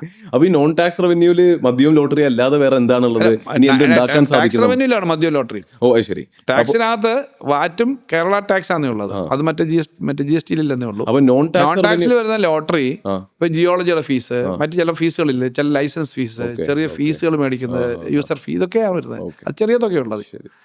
അപ്പോൾ വരുമാനത്തെ പറ്റിയും ഒരു ക്ലാരിറ്റി കിട്ടിയ സ്ഥിതിക്ക് ഏറ്റവും അവസാനത്തെ വിഷയത്തിലേക്ക് നമുക്ക് വരാം. നമ്മുടെ ചിലവുകളെ പറ്റി സംസാരിക്കാം. അപ്പോൾ ചിലവുകളെ പറ്റി പറയുമ്പോൾ കടത്തിന് കൊടുക്കുന്ന ഇൻട്രസ്റ്റും അതിൽ വരുന്നൊരു വിഷയമാണ്. പക്ഷേ കടത്തെ പറ്റി നമ്മൾ ഓൾറെഡി സംസാരിച്ചതുകൊണ്ട് ഇനി അതിലേക്ക് പോകേണ്ട ആവശ്യമുണ്ടെന്ന് തോന്നുന്നില്ല. അപ്പോൾ ചിലവുകൾ താങ്കൾ വളരെ വ്യക്തമായി പറഞ്ഞതുപോലെ എല്ലാ വർഷവും നമ്മൾ നന്നായി തന്നെ കൂടുന്നതൊരു നല്ല ഇൻഡിക്കേഷൻ കൂടിയാണ്. ഇപ്പോൾ കഴിഞ്ഞ വർഷം 1,73,000 കോടി വന്നു, പറഞ്ഞ പോലെ 1,95,000 ആകുന്നു, 2 ലക്ഷത്തിന്റെ മേലെ. ബഡ്ജറ്റ് ഡോക്യുമെന്റിൽ 1.95 അടുത്തേക്ക് നമ്മൾ എക്സ്പെക്ട് ചെയ്യുന്നത് കാണിച്ചിട്ടുണ്ട്. തീർച്ചയായും അത് സാധാരണ റിയലിസ്റ്റിക് ആയിട്ടുള്ള എക്സ്പെൻഡിച്ചർ. അതെ. അപ്പോൾ എക്സ്പെൻഡിച്ചർ കൂടുന്നത് നമ്മുടെ ഡെറ്റ് ടു GSDP കൺട്രോളിൽ ഉണ്ട്. 1,73,000 നിന്ന് 1.95 പോകുമ്പോൾ 20,000 കോടി 22,000 കോടിയിലധികം വരുന്നു പറഞ്ഞാൽ അത്രയും നമുക്ക് വരുമാനവും ചെലവും വരുന്നു എന്നുള്ളത് പോസിറ്റീവാണ്. അപ്പോൾ അങ്ങോട്ട് ആ ട്രെൻഡ് വന്നു കഴിഞ്ഞാൽ കുറച്ചുകൂടെ നന്നായി. അപ്പോൾ ഇതിൽ നിയർലി ഒരു 30,000 കോടിയാണ് നമുക്ക് ഇൻട്രസ്റ്റ് പേയ്മെന്റ് മാത്രം വരുന്നത്. അപ്പോൾ അത് നിയർലി ഒരു 20% വരുന്നുണ്ട്. അപ്പോൾ അത് എത്ര ശതമാനം ഓക്കെ ആണെന്നാണ് താങ്കളുടെ ഒരു അഭിപ്രായം? അല്ല, ഇതൊക്കെ ഓക്കെ ആണെന്ന് ഞാൻ പറയുള്ളൂ. എപ്പോഴും പലിശ കൂടുതൽ കൊടുക്കണമെന്നൊക്കെ നമുക്ക് ആഗ്രഹിക്കാം. പക്ഷേ ഇന്ത്യ ഗവൺമെന്റ് എത്ര അറിയോ? 40%. അത് ശരി. പെൻഷൻ നമ്മുടെ 30,000 കോടിയോളം, ഈ 1,73,000 കോടിയിൽ 30,000 കോടിയോളം പെൻഷനും വരുന്നുണ്ട്. അപ്പോൾ അതും അഗെയിൻ ഒരു വലിയൊരു കമ്പണന്റ് കൂടുതലാണ്. പെൻഷനും ശമ്പളവും കൂടി വരുമ്പോഴത്തേക്ക് നമ്മുടെ ഓൺ ടാക്സ് റവന്യൂവിന്റെ നല്ലൊരു പെർസെൻറ്റേജ് വരും. അതെ. ഓൺ ടാക്സ് നോൺ ടാക്സ് റവന്യൂവിന്റെ ആ തുകയേക്കാളും കൂടുതൽ വരുന്നുണ്ട് ശമ്പളം. അതെ, അതെ, തീർച്ചയായും. അപ്പൊ അത് കൺട്രോൾ ചെയ്യേണ്ടതുണ്ടോ, അതോ അത് ഈ പറഞ്ഞ പോലെ ഇതെല്ലാം കൂടുന്നതിനനുസരിച്ച് കൂടിക്കൊണ്ടിരുന്നോട്ടെ? ആളുകൾക്ക് ശമ്പളം കൊടുക്കുന്നതും പെൻഷൻ കൊടുക്കുന്നതും നമുക്ക് അതൊരു സമൂഹത്തിലേക്ക് പോകുന്ന പണമല്ലേ, അതങ്ങ് തീരെ ഇല്ലാതാക്കാൻ പറ്റില്ല. നമുക്ക് വരുമാനം വർദ്ധിക്കുക എന്നുള്ളത് പ്രധാനമാണ്. ശമ്പളവും പെൻഷനും ഒക്കെ എക്കണോമിക് ആക്ടിവിറ്റിക്ക് തന്നെ സഹായിക്കുന്നതല്ലേ. തീർച്ചയായും. അപ്പോൾ എക്സ്പെൻസിൽ ആകെ ഒരു മേജർ ചർച്ചാ വിഷയമുള്ളത് നമ്മൾ ക്യാപിറ്റൽ എക്സ്പെൻഡിച്ചർ കുറവാണ് എന്ന് പറയുന്നുണ്ട്. അപ്പോൾ ഞാൻ മനസ്സിലാക്കുന്നത് ഏതൊരു നാടും പൈസ ചിലവാക്കണം. പൈസ ചിലവാക്കുന്ന ചിലവ് 2 ചിലവുകളുണ്ട്. റവന്യൂ എക്സ്പെൻഡിച്ചർ ഉണ്ട്, ക്യാപിറ്റൽ എക്സ്പെൻഡിച്ചർ ഉണ്ട്. റവന്യൂ എക്സ്പെൻഡിച്ചർ എന്ന് പറയുമ്പോൾ നമ്മുടെ ദൈനംദിന ചിലവുകൾക്കായി കാര്യങ്ങൾ നടത്തിക്കൊണ്ടുപോകാനും, ക്യാപിറ്റൽ എക്സ്പെൻഡിച്ചർ നമ്മൾ ഭാവിയിലേക്ക് അസറ്റ് ബിൽഡ് ചെയ്യാനായിട്ട് ചിലവാക്കുന്നത്. അപ്പോൾ അസറ്റ് ബിൽഡ് ചെയ്താലാണല്ലോ ഭാവി നന്നാകും, അതിൽ നിന്ന് വരുമാനം ഉണ്ടാകും. അപ്പോൾ കേരളം ക്യാപിറ്റൽ എക്സ്പെൻഡിച്ചർ വളരെ കുറവാണ്. 10% മാത്രമേ ക്യാപിറ്റൽ എക്സ്പെൻഡിച്ചർ ഉള്ളൂ. അത് ഇന്ത്യയിൽ ഏറ്റവും കുറവാണ് എന്ന് പറയുന്നത് ഒരു വാദമുണ്ട്. അതെ, ക്യാപിറ്റൽ എക്സ്പെൻഡിച്ചർ ആവശ്യമാണ്. കാരണം നമ്മൾ പറയത്തില്ലേ പണ്ട് പുളിശ്ശേരി കുടിച്ചു പൈസ കളഞ്ഞു എന്ന് പറഞ്ഞാൽ ഉള്ളതെല്ലാം ചിലവാക്കി അങ്ങ് തീർത്തു. മൂലധനം വീടുണ്ടാക്കി, സ്ഥലം മേടിച്ചു, കുറച്ച് ബാങ്കിലിട്ടു. ഇതാണ് മൂലധനം, അതുണ്ടാവണം. ഇല്ലെങ്കിൽ നമ്മൾ ഇവർ തലമുറ മൊത്തം ഭക്ഷണം കഴിച്ച് തീർക്കാനല്ല. അതുകൊണ്ട് മൂലധന ചെലവ് വളരെ പ്രധാനമാണ്. നമ്മുടെ ഇവിടുത്തെ മൂലധന ചെലവിനകത്ത് ഈ പറഞ്ഞ 10% ഈ പ്ലാനിനകത്തും ബഡ്ജറ്റിനകത്തും കാണുന്നത് മാത്രമാണ്. നമുക്ക് നമ്മളതിനകത്ത് ഇപ്രാവശ്യത്തെ ബഡ്ജറ്റ് ഡോക്യുമെന്റിൽ നോക്കിക്കഴിഞ്ഞാൽ എഫക്റ്റീവ് ക്യാപിറ്റൽ എക്സ്പെൻഡിച്ചർ എന്നൊരു ഹെഡ്ഡുണ്ട്. അതായത് കിഫ്ബി വഴിയുള്ള എക്സ്പെൻഡിച്ചർ ഇത് വരുന്നില്ല. ശരി. ഏകദേശം ഇത്രയും തന്നെ കിഫ്ബി വഴി വരുന്നില്ലേ. ഒരു 10,000 കോടിയിലധികം ഒരു വർഷം, പിന്നെ അതിൽ കൂടുതലുണ്ടല്ലോ, അത് വരുന്നില്ല. നമ്മുടെ LSGDയുടെ എക്സ്പെൻഡിച്ചർ ഉണ്ട്. പഞ്ചായത്തിന് നമ്മൾ കൊടുക്കുന്ന പണം ഒരു വർഷം എനിക്ക് തോന്നുന്നു ആകെയുള്ള ബഡ്ജറ്റിൻ്റെ 29% ഇപ്പം LSGDക്ക് കൊടുക്കും. ഒരു 10,000, 12,000, 13,000 കോടി. അല്ലാതെ അവർക്ക് ശമ്പളത്തിന് മറ്റൊക്കെ വേറെ കുറച്ച് കൊടുക്കും. ഇത് പ്ലാനിൽ കൊടുക്കും. ആ പ്ലാനിൽ കൊടുക്കുന്നത് മൊത്തം റവന്യൂ എക്സ്പെൻഡിച്ചർ ആയിട്ടാണ് നമ്മുടെ അക്കൗണ്ടിങ് സിസ്റ്റം. അപ്പോൾ അവർ പഞ്ചായത്തിൽ പണിയുന്ന ബിൽഡിങ്ങും റോഡും ഒന്നും ക്യാപിറ്റലിൽ വരുന്നില്ല. അതുകൂടെ വരുമ്പോഴത്തേക്ക് നമ്മുടെ റിയൽ ക്യാപിറ്റൽ, അതും നമ്മുടെ ബഡ്ജറ്റിൻ്റെ ഡോക്യുമെൻറ്റിലുണ്ട്. ഫസ്റ്റ് പേജിൽ മറ്റേ ഗ്ലാൻസിനകത്ത് ഉണ്ട്. പിന്നെ ഞാൻ മന്ത്രിയായതിനു ശേഷം ഈ കാര്യങ്ങൾ വന്നുകൊണ്ട് ഞാനത് ചേർത്താണ് കൂടെ. ആക്ച്വലായിട്ടുള്ള പിന്നെ റിയൽ ക്യാപിറ്റൽ എക്സ്പെൻഡിച്ചർ വന്നിട്ടുണ്ട്. അപ്പോൾ അത് വരുമ്പം ഇന്ത്യയിലെ ഏറ്റവും നല്ല ശതമാനമുള്ള സ്റ്റേറ്റായിട്ട് നമ്മൾ മാറും. കിഫ്ബിയിൽ വന്ന ഈ റോഡും പാലം എല്ലാവരും കാണുന്നുണ്ടല്ലോ, അത് ബഡ്ജറ്റിലെ കണക്കി വരുന്നില്ല. ഈ പറഞ്ഞ കണക്ക് വരുന്നില്ല, അപ്പോൾ പഞ്ചായത്തിൽ വരുന്നില്ല. അപ്പോൾ അത് രണ്ടും കൂടെ വരുമ്പോഴത്തേക്ക് പിന്നെ റിയൽ ക്യാപിറ്റൽ എക്സ്പെൻഡിച്ചർ നമുക്ക് കൂടുതലാണ്. അപ്പൊ ആ ഒരു മാറ്റം എത്ര ശതമാനം ഉണ്ടാകുമെന്ന് താങ്കൾക്ക് അതിപ്പോൾ തോന്നുന്നു? ഞാൻ ഒരു ഉദ്ദേശം ഇല്ല, അതെൻ്റെ ഓർമ്മയെന്ന് പറയുമ്പോഴത്തേക്ക് അത് ഒറ്റയടിക്ക് പറയാൻ പറ്റത്തില്ല. വേണമെങ്കിൽ ഇപ്പം തന്നെ ഡോക്യുമെന്റ് ഉണ്ട്. എനിക്ക് അപ്പൊ അത് തോന്നുന്നു ആ ഒരു മാറ്റം വരുത്തേണ്ടത് അപ്പൊ അനിവാര്യമല്ലേ? അപ്പൊ കാരണം അങ്ങനെ ഒരു നെറേറ്റീവ് ബിൽഡ് അല്ല, ആകുന്നില്ല. അത് ഇത് റിയൽ അതാണ്. അത് നോക്കണം. ആ ബഡ്ജറ്റിന്റെ പേപ്പർ ഇപ്പം തന്നെ ഞാൻ തരാം. അതിനകത്ത് എന്തായാലും ഇതിനേക്കാളിലും ഒരു പിന്നെ ഏകദേശം ഇത്ര അല്ലെങ്കിൽ 17-18% ഞാൻ ചില ആർട്ടിക്കിൾ വന്നിരുന്നു ചില മാഗസിൻസിലും പിന്നെ ഇംഗ്ലീഷ് എക്കണോമിക് ന്യൂസ് പേപ്പേഴ്സിലും നമ്മുടെ ക്യാപിറ്റൽ എക്സ്പെൻഡിച്ചർ ചില സ്റ്റഡി ഏതോ നമ്മുടെ പ്രധാനപ്പെട്ട ഏജൻസി നമ്മുടെ ഇന്ത്യയിലെ ഏറ്റവും മേളിൽ നിൽക്കുന്ന എക്സ്പെൻഡിച്ചർ വന്നിട്ടുണ്ട്. അല്ല, ഇതൊരു വളരെ പുതിയൊരു അറിവാണ്. തീർച്ചയായിട്ടും ഞാനും ഇതിനെപ്പറ്റി കൂടുതൽ അതെ, അത് നോക്കിയാൽ വായിക്കേണ്ടതുണ്ട്, അറിയേണ്ടതുണ്ട്. ഇത് കൂടുതൽ ആൾക്കാരിലേക്ക് തീർച്ചയായിട്ടും എത്തേണ്ടതുണ്ട്. അപ്പോൾ അതായത് പഞ്ചായത്തിലേക്കുള്ള സ്പെൻഡ് ഐ എം ഷുവർ വലിയൊരു ചെലവ് നടക്കുന്നുണ്ട് എങ്കിൽ അത് റവന്യൂ എക്സ്പെൻഡിച്ചർ പഞ്ചായത്തിൽ 10,000 കോടിയിൽ മേളിലാണ് കഴിഞ്ഞ വർഷം. ഈ വർഷം 10,000 കോടി, ഈ വർഷം ഇനി കൂടും. അതിനകത്ത് എന്തായാലും ഒരു 50-60% ക്യാപിറ്റൽ എക്സ്പെൻഡിച്ചർ തന്നെയല്ലേ വരിക. റോഡ്, പാലം, അവരുടെ ബിൽഡിംഗ് ഒക്കെ. അതും കുറച്ച് സ്കീം ഉണ്ടാവും. കിഫ്ബി വഴിയും ഒരു 10,000 കോടി ഉണ്ടെങ്കിൽ ഏറ്റവും കുറഞ്ഞത് ഞാൻ പറയാം, ഇപ്പം 40,000 കോടി ചെലവാക്കിയല്ലോ, അതിനകത്ത് 10,000 കോടിയോളം കഴിഞ്ഞ സർക്കാരിന്റെ സമയത്താണ്. ഈ സർക്കാരിന്റെ സമയത്ത് ഒരു 30,000, ഇപ്പോൾ ഈ വർഷത്തെ എക്സ്പെൻഡിച്ചർ വരും 30,000-32,000 കോടി വരും. ശരാശരി ഒരു 10,000 കോടി അത് വരുമല്ലോ. അതാ, അപ്പൊ രണ്ടും കൂടി കൂട്ടുമ്പോൾ 20,000 നമ്മുടെ 2 ലക്ഷമാണ് ചെലവുള്ളത്. അപ്പൊ ഒരു 10% കൂടി കൂടി 7% എന്തായാലും വരും. കാരണം 20%-ഓളം വരും. ഞാൻ റിയൽ നമ്മുടെ കൺവെൻഷനലായുള്ള ക്യാപിറ്റൽ എക്സ്പെൻഡിച്ചറാണ് നേരത്തെ പറഞ്ഞ കിഫ്ബി ഇതെല്ലാം ചേർത്ത്.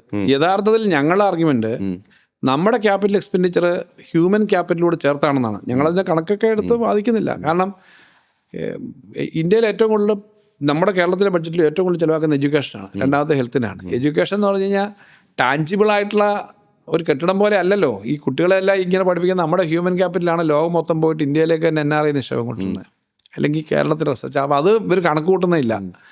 ആശുപത്രി ഈ രണ്ട് അല്ലെങ്കിൽ ഹെൽത്തിന് വേണ്ടി അതോട് വാസ്തവത്തിൽ കൂടേണ്ടതാണ് യഥാർത്ഥത്തിൽ. അപ്പോൾ അതിലുകൂടി ഒരു ക്ലാരിറ്റി കിട്ടിയ സ്ഥിതിക്ക് എനിക്ക് തോന്നുന്നു ഫിസ്ക്കൽ ഡെഫിസിറ്റ് എന്നാണ്. അതായത് നമ്മൾ വരവിനെ പറ്റി സംസാരിച്ചു, ചെലവിനെ പറ്റി സംസാരിച്ചു. വരവ് മൈനസ് ചെലവാണ് ലാഭനഷ്ടം, PNL. അപ്പോൾ സ്റ്റേറ്റിന്റെ PNL-നെയാണല്ലോ നമ്മൾ ഫിസ്ക്കൽ ഡെഫിസിറ്റ് എന്ന് പറയുന്നത്. അപ്പോൾ ഫിസ്ക്കൽ ഡെഫിസിറ്റും നേരത്തെ നമ്മൾ ചെലവിനെ പറ്റിയും വരവിനെ പറ്റിയും പറഞ്ഞ പോലെ ആ നമ്പർ മാത്രം നോക്കുന്നതിന് പകരം ഫിസ്ക്കൽ ഡെഫിസിറ്റ് ടു GSDP എന്നുള്ള റേഷ്യോ ആണല്ലോ നോക്കേണ്ടത്. അപ്പോൾ അതിപ്പോൾ ഉള്ളത് 3.8%. സെൻറ്റർ ആവശ്യപ്പെടുന്നത് അതൊരു 3%-ഓ അതിന്റെ താഴേക്കോ എത്തണം. 3% ഇപ്പോൾ അവർ നമുക്ക് പവറോട് ചേർന്ന്. ഓ, അത് ശരി. അപ്പോൾ 3.5 ആണ് നമുക്ക് എലിജിബിൾ ആയിട്ടുള്ളത്. ഓക്കെ. അപ്പോൾ ഇപ്പോൾ ഉള്ള 3.8% ഹൗ ഗുഡ് ഇസ് ഇറ്റ്? കഴിഞ്ഞ പ്രാവശ്യം 3.4 ഉള്ളൂ. ഇപ്രാവശ്യം നമുക്ക് ഏകദേശം ആ ലെവലിലേക്ക് എത്തത്തുള്ളൂ. ഇപ്രാവശ്യത്തെ ബഡ്ജറ്റ് കാണിക്കുന്ന, അടുത്ത വർഷത്തേക്ക് കാണിക്കുന്നത് അതിനടുത്തേ നിൽക്കുന്നുള്ളൂ. കാര്യം ഇതിനകത്ത് ഞങ്ങൾ കാണിക്കാത്തൊരു കണക്കുണ്ട്. അത് നമുക്ക് ഈ സാസ്കി ഫണ്ട് എന്ന് പറഞ്ഞിട്ട് നമുക്ക് ക്യാപിറ്റൽ 50 വർഷത്തേക്കുള്ളൊരു പലിശരഹിത ലോൺ ഉണ്ട് എല്ലാ സ്റ്റേറ്റിനും. അത് കൂടെ വരുമ്പം നമ്മൾ ഈ 3.5 തന്നെ നിൽക്കും. നമ്മൾ അതിന് മേളിൽ പോവില്ല. നമുക്ക് അതിന് മേളിൽ പോകാൻ റിസർവ് ബാങ്ക് സമ്മതിക്കില്ല. 2022-23 23-24 3% താഴെയുള്ളൂ. 2.44 ആയിട്ടുണ്ട്. 2.44 എന്ന് പറഞ്ഞാൽ 3.5 കിട്ടേണ്ട വർഷം ഇവർ ആർബിട്രറി ആയി വെട്ടിക്കുറച്ചാണ്. അന്ന് ഞാൻ പറഞ്ഞില്ലേ, ഈ കിഫ്ബിയുടെ ആദ്യമായിട്ട് കൊണ്ടുവന്ന് ചേർത്തിട്ട് ഒറ്റയടിക്ക് വെട്ടിക്കുറച്ചു. 1% വെട്ടിക്കുറച്ചു. 1% എന്ന് പറഞ്ഞാൽ അന്നൊരു 15,000 കോടിയാണ്, 14,000 കോടിയാണ്. തീർച്ചയായും. അപ്പോൾ അതൊക്കെ ഉണ്ടായിട്ട് നമ്മൾ അതിനെയൊക്കെ കവർ ചെയ്താൽ പോയത്. അതുകൊണ്ട് കേരളത്തിൻ്റെ ചരിത്രത്തിലെ ഒരു വളരെ ഹിസ്റ്റോറിക് ആയിട്ടുള്ളൊരു പീരീഡ് തന്നെ ഇത്. ഇത്രയും സെൻട്രലിന്റെ കട്ടിങ് വന്ന ഒരു സമയം ഉണ്ടായിട്ടില്ല. സെൻട്രലിന്റെ കട്ടിങ് വന്നു, കോവിഡ് പോലെയുള്ള ബുദ്ധിമുട്ടുകൾ ഉണ്ടായിരുന്നു എന്നുള്ള റിയാലിറ്റി ഉണ്ട്. കോവിഡും പ്രളയവും വന്നു, ഇതെല്ലാം വന്നു. ഇപ്പൊ തന്നെ വയനാടിന് ഞങ്ങൾ 750 കോടി നമ്മൾ തന്നെ ചെലവാക്കേണ്ടി വന്നില്ലേ. ബഡ്ജറ്റ് പറഞ്ഞില്ല, അവർ തന്നാലും ഇല്ലെങ്കിലും ഞങ്ങൾ ചെയ്യും. അതെ, തീർച്ചയായും.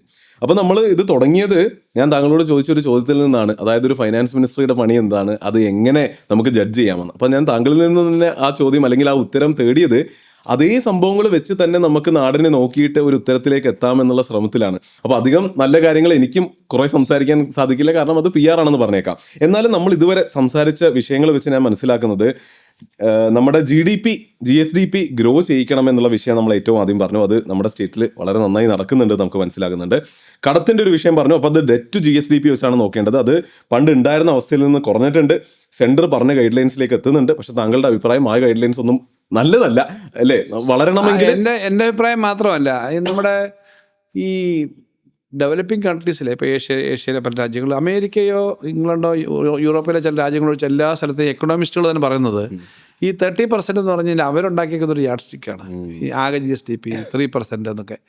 ക്യാപിറ്റലിന് വേണ്ടി ഞങ്ങൾ സെൻട്രൽ ഗവൺമെൻറ് അടുത്ത് ഈ കഴിഞ്ഞ പ്രീ ബഡ്ജറ്റ് ചർച്ചയിലും അതിനു മുമ്പ് പറഞ്ഞത്, പ്ലാനിംഗ് ഫിനാൻസ് കമ്മീഷനും പറഞ്ഞത്, നിങ്ങൾ ക്യാപിറ്റലിന് വേണ്ടി മാത്രം ഡെഡിക്കേറ്റഡ് ആയിട്ട് കുറച്ച് ബോറോയിങ് തന്നോളൂ, 0.5%. ഞങ്ങൾക്ക് പോർട്ട് ബേസ്ഡോ അല്ലെങ്കിൽ മറ്റു ഞങ്ങൾക്ക് ഇൻഡസ്ട്രി ക്യാപിറ്റൽ എക്സ്പെൻഡിച്ചർ അതിന് നിങ്ങളതാ, ഞങ്ങൾ അതിനെ ഉപയോഗിക്കുള്ളൂ.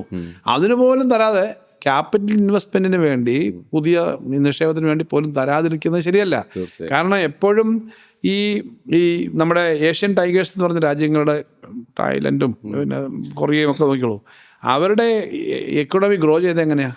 വലിയ തോതിൽ ക്യാപിറ്റൽ ഇൻഫ്യൂസ് ചെയ്തിട്ട് ഇൻഫ്രാസ്ട്രക്ചറും മറ്റു കാര്യങ്ങളും വന്നിട്ടാണ്. ഇപ്പോൾ ലോകത്തെ ഏറ്റവും വലിയ സാംസങ് പോലെയോ അല്ലെങ്കിൽ പിന്നെ ഈ പറഞ്ഞ നമ്മുടെ LG പോലെയോ അതുപോലെ വലിയ ഷിപ്പ് ബിൽഡിംഗ് യൂണിറ്റുകളും ഒക്കെ ചെറിയ കൊറിയയിലാണ്, തായ്ലൻഡിലാണ്. അപ്പോൾ അവരൊക്കെ ആ ക്യാപിറ്റൽ ഇൻഫ്യൂസ് ചെയ്യുന്ന വളരെ പ്രധാനപ്പെട്ട കാര്യം. അതിനായിട്ട് നമുക്കൊരു അനുവാദം തന്ന അതിനായിട്ട് പ്രത്യേകം ചെയ്യുക. അല്ലാതെ എങ്ങനെയാണ് കാര്യങ്ങൾ ഡെവലപ്പ് ചെയ്യുക? നിങ്ങൾ ഈ ചെറിയ പൈസ കൊടുത്ത് അതിൽ നിന്ന് ഇൻവെസ്റ്റ്മെൻറ്റ് വരുമോ? അങ്ങനെയൊക്കെ പറഞ്ഞിട്ട് ആ പോളിസിയിൽ ചില പ്രശ്നങ്ങളുണ്ട്. മുഴുവനായി മനസ്സിലാക്കുന്നു. അപ്പോൾ ഡെറ്റ് ടു GSDP റേഷ്യോ നമ്മൾ കുറച്ചിട്ടുണ്ട്, കൺട്രോളിലാണെന്നാണ് പറയുന്നത്. ഇൻകത്തെ പറ്റി നമ്മൾ സംസാരിച്ചു. ഇൻകം നമ്മുടേത് കൂടുന്നില്ല എന്ന് പ്രത്യക്ഷ തോന്നാം, എന്നാൽ മനസ്സിലാകേണ്ടത് നമ്മുടെ അകത്തുള്ള നമ്മുടേതായിട്ടുള്ള റവന്യൂ നമ്മൾ കൂട്ടിയിട്ടുണ്ട്. റവന്യൂ നല്ലതുപോലെ കൂടിയിട്ടുണ്ട്. ഈ 50,000 കോടിയുടെ വർഷം കട്ട് ചെയ്തു എന്നുള്ളത് ഞാൻ ആ കണക്ക് പറഞ്ഞില്ല കൃത്യമായിട്ട്. ആ 50,000 കോടി രൂപ ഒരു വർഷം കുറയുമ്പോൾ നമ്മുടെ എക്കണോമി പിന്നെയും ഗ്രോ ചെയ്തു. നേരത്തെ കൊടുത്തോണ്ടിരുന്നൊന്നും കൊടുക്കാതിരുന്നില്ല, കുറയുമ്പോൾ കുറയേണ്ടതല്ലേ. പക്ഷെ അവിടെ നമ്മളത് കവർ ചെയ്തിട്ട് മുന്നോട്ട് പോയി. തീർച്ചയായും. അതുപോലെ എക്സ്പെൻഡിച്ചറിനെ പറ്റി നമ്മൾ സംസാരിച്ചപ്പോൾ ഉണ്ടായിരുന്ന ഒരു പ്രശ്നം എന്ന് പറയുന്നത് ക്യാപിറ്റൽ എക്സ്പെൻഡിച്ചർ നടക്കുന്നില്ല എന്നുള്ളതാണ്. അതുപോലും പക്ഷെ അതൊരു അക്കൗണ്ടിങ് എറർ അല്ലെങ്കിൽ ഒരു റിപ്പോർട്ടിംഗ് എററാണ്. അത് ശരിയായി നോക്കുകയാണെങ്കിൽ അതും നടക്കുന്നുണ്ട് എന്നുള്ളതാണ്. അങ്ങനെയാണെങ്കിൽ ഒരു മനോഹരമായ ഒരു 5 വർഷം. ഞാൻ ആ ആർട്ടിക്കിള് പിന്നെ ഞാൻ തരാം. ഈ ശരിക്കും നമ്മുടെ ക്യാപിറ്റൽ എക്സ്പെൻഡിച്ചർ ഇന്ത്യയിലെ ഏറ്റവും ടോപ്പായി നിൽക്കുന്നു എന്ന് പറഞ്ഞിട്ടൊരു അക്കാഡമിക് ജേണലിൽ തന്നെ വന്നാണ് ഞാൻ ഓർക്കുന്നത്. നമ്മുടെ എക്സ്പെൻഡിച്ചർ ഇതെല്ലാം കൂടെ എടുക്കുമ്പോൾ അതുണ്ടായിരുന്നില്ലെങ്കിൽ ഈ എക്കണോമി ഗ്രോ ചെയ്യില്ല. ആ ഇൻവെസ്റ്റ്മെന്റ് വന്നില്ലെങ്കിൽ ഈ റവന്യൂ അല്ലെങ്കിൽ ജോലികളും വരുമാനവും ഇങ്ങനെ കൂടില്ല. തീർച്ചയായും. അപ്പോൾ വളരെ അതിശക്തമായി കാര്യങ്ങൾ നന്നായി പോകുന്നു എന്ന് താങ്കൾ പറയുമ്പോൾ അവസാനമായി എനിക്ക് ചോദിക്കാനുള്ളത്, വാട്ട് വെന്റ് റോങ്? ഇത്രയും നല്ലത് മാത്രം നടന്നു എന്ന് പറയാൻ സാധിക്കില്ലല്ലോ. എന്താണ് പ്ലാൻ ചെയ്ത പോലെ നടക്കാതിരുന്ന സംഭവം? എന്താണ് അത്ര നന്നായില്ല എന്ന് താങ്കൾക്ക് തോന്നുന്നത്? ഇനി എന്തിലാണ് വർക്ക് വേണ്ടത് എന്ന് തോന്നുന്നത്? എല്ലാ സംവിധാനത്തിനകത്തും ഈ കുറച്ച് കാര്യങ്ങൾ നമ്മൾ വിചാരിക്കുന്ന വേഗത്തിൽ നടക്കത്തില്ല. അതിനകത്തൊരു കാര്യം, നമ്മൾ പറയുന്ന ചില പ്രോജക്റ്റുകൾ അതേ വേഗത്തിൽ നടക്കാത്തത് തന്നെയാണ് ജനറലി പറയുകയാണെങ്കിൽ. ഞാൻ ഓരോന്നോരോന്നിടത്ത് പറയുന്നില്ല. ഇപ്പം ലാൻഡ് അക്വിസിഷൻ കൂടുതൽ വിഴിഞ്ഞം, ഞാൻ പറയുന്ന വിഴിഞ്ഞത്തിന് നമ്മൾ വിഴിഞ്ഞം ഒരു കോറിഡോർ, നമ്മൾ കൊല്ലം പുനലൂർ കോറിഡോർ, വിഴിഞ്ഞവുമായി ബന്ധപ്പെട്ട മറ്റ് സ്ഥലങ്ങൾ പല സ്ഥലത്തും ഈ ധാരാളം ഇൻവെസ്റ്റേഴ്സ് വരുന്നുണ്ട്. നമുക്കവർക്ക് സൗകര്യത്തിന് കാര്യങ്ങൾ കൊടുക്കണം. അത് നമുക്ക് കുറച്ചുകൂടി വേഗത്തിലാവണം. ഈ ലാൻഡ് സൗകര്യങ്ങൾ കൊടുക്കുന്നതിനകത്ത് ധാരാളം നിയമങ്ങളിൽ നമ്മൾ മാറ്റം വരുത്തിയിട്ടുണ്ട്. പക്ഷേ ഇത്തരം കാര്യങ്ങൾ കുറച്ചുകൂടെ വേഗത്തിൽ കൊടുക്കണം. ചിലതൊക്കെ നമ്മൾ വിചാരിക്കുന്ന അത്രയും ഗവൺമെൻറ് വിചാരിക്കുന്ന, അല്ലെങ്കിൽ മന്ത്രിമാർ പറയുന്നു, ഗവൺമെൻറ് പറയുന്നു, ആ സ്പീഡ് പലപ്പോഴും വരില്ല. ചിലത് അനാവശ്യമായ വിവാദങ്ങൾ വരും. ചിലത് നമ്മുടെ പ്രൊസീജിയറിലായിട്ട് ഭയങ്കരമായിട്ടുള്ള കമ്പർസം പ്രൊസീജിയറുണ്ട്. അതിൻ്റെ കുറച്ചുകൂടെ കാര്യങ്ങൾ നമുക്ക് വരാനുണ്ട്. എന്നാൽ അതുപോലെ ലാൻഡ് റിഫോംസിൻ്റെ കാര്യത്തിനകത്ത് വിവാദമായ കാര്യം ഞാൻ പറയുക, അല്ലെങ്കിൽ പോലും പ്ലാന്റേഷൻ മേഖല പണ്ട് പ്ലാന്റേഷന് വേണ്ടിയിട്ട്, തൊഴിലിന് വേണ്ടിയിട്ടാണ് പ്ലാന്റേഷൻ എക്സംഷൻ കൊടുത്തത്. ഇപ്പം എൻ്റെ അഭിപ്രായം, ഞാൻ ആദ്യം തൊട്ട് പറയുന്നതാണ്, ഇപ്പം ലാൻഡ് നമുക്കുണ്ട് 30% പ്ലാന്റേഷനാണ്, 30% ഫോറസ്റ്റാണ്. അപ്പോൾ ഈ പ്ലാന്റേഷനകത്ത് തൊഴിൽ കിട്ടാവുന്ന തരത്തിലുള്ള സംരംഭങ്ങൾക്ക് വേണ്ടി കുറേ സ്ഥലം കൊടുക്കണം. അതിനും ഞങ്ങളൊരു പൊതുവിൽ കേരളത്തിൽ അത് ചർച്ച ചെയ്ത് വരേണ്ട കാര്യം. ഇങ്ങനെയൊക്കെയുള്ള കുറേ കാര്യങ്ങളിൽ നമുക്ക് പിന്നെ ഇനിയും കുറച്ചുകൂടെ വേഗം വേണം എന്നാണ്. കാരണം ഇത് വളരെ സ്ലോയിൽ നമുക്ക് എപ്പോഴും ചെയ്താൽ പോരാ. അപ്പോൾ അത്തരം കാര്യങ്ങളിലൊക്കെ കുറച്ചുകൂടി വേഗത്തിൽ വന്നു കഴിഞ്ഞാൽ നമ്മുടെ ഇപ്പോഴത്തെ ഈ സാധ്യതകളെ കുറച്ചുകൂടി ഉപയോഗിക്കാം. കാരണം ഏറ്റവും വലിയൊരു തുറമുഖം, ഏറ്റവും വലിയ കപ്പലെടുക്കാവുന്ന ഒരു തുറമുഖം വരുമ്പോൾ അതിനപ്പുറത്ത് ലാൻഡ് നല്ലപോലെ ഉണ്ടെങ്കിലല്ലേ അതിന് പറ്റുന്ന തരത്തിലേക്കുള്ള ജോലിയും വ്യവസായം വരും, ടൗൺഷിപ്പുകൾ വരും. ഇതുപോലുള്ള കാര്യങ്ങളൊക്കെ നമ്മൾ കുറച്ചുകൂടെ ഫാസ്റ്റ് ആക്കേണ്ടതുണ്ട്. ഇപ്പോൾ റിംഗ് റോഡിൻ്റെ കാര്യവും മറ്റൊക്കെ വരുന്നുണ്ട്, അതിന് കുറേ ഫണ്ട് വെച്ചിട്ടുണ്ട്, ഇതൊക്കെ നമ്മൾ വെച്ചിട്ടുണ്ട്. അതാണ് ഇനി നമുക്ക് കുറച്ച് ആ മേഖലയിലാണ് കുറച്ചുകൂടി കാര്യങ്ങൾ വരേണ്ടത്. എന്നിട്ട് പുറത്തുനിന്നുള്ള ആളുകളെ ആകർഷിക്കാൻ കുറച്ചുകൂടി കാര്യങ്ങൾ ചെയ്യണം. ഇതെല്ലാം ഇതുപോലുള്ള വേദികളിൽ കൂടെ ഒക്കെ തന്നെ അങ്ങനെ ആളുകളുടെ അടുത്തേക്ക് ആ കോൺഫിഡൻസ് ബിൽഡിംഗ് ആണ്. ആ കോൺഫിഡൻസ് വന്നാൽ ആളുകൾ കൂടുതൽ, ഇപ്പം നല്ല കോൺഫിഡൻസോടുകൂടി ആൾ വരുന്നുണ്ട്. ഇനി കുറച്ചുകൂടെ അത് വരേണ്ടതുണ്ട്. തീർച്ചയായും.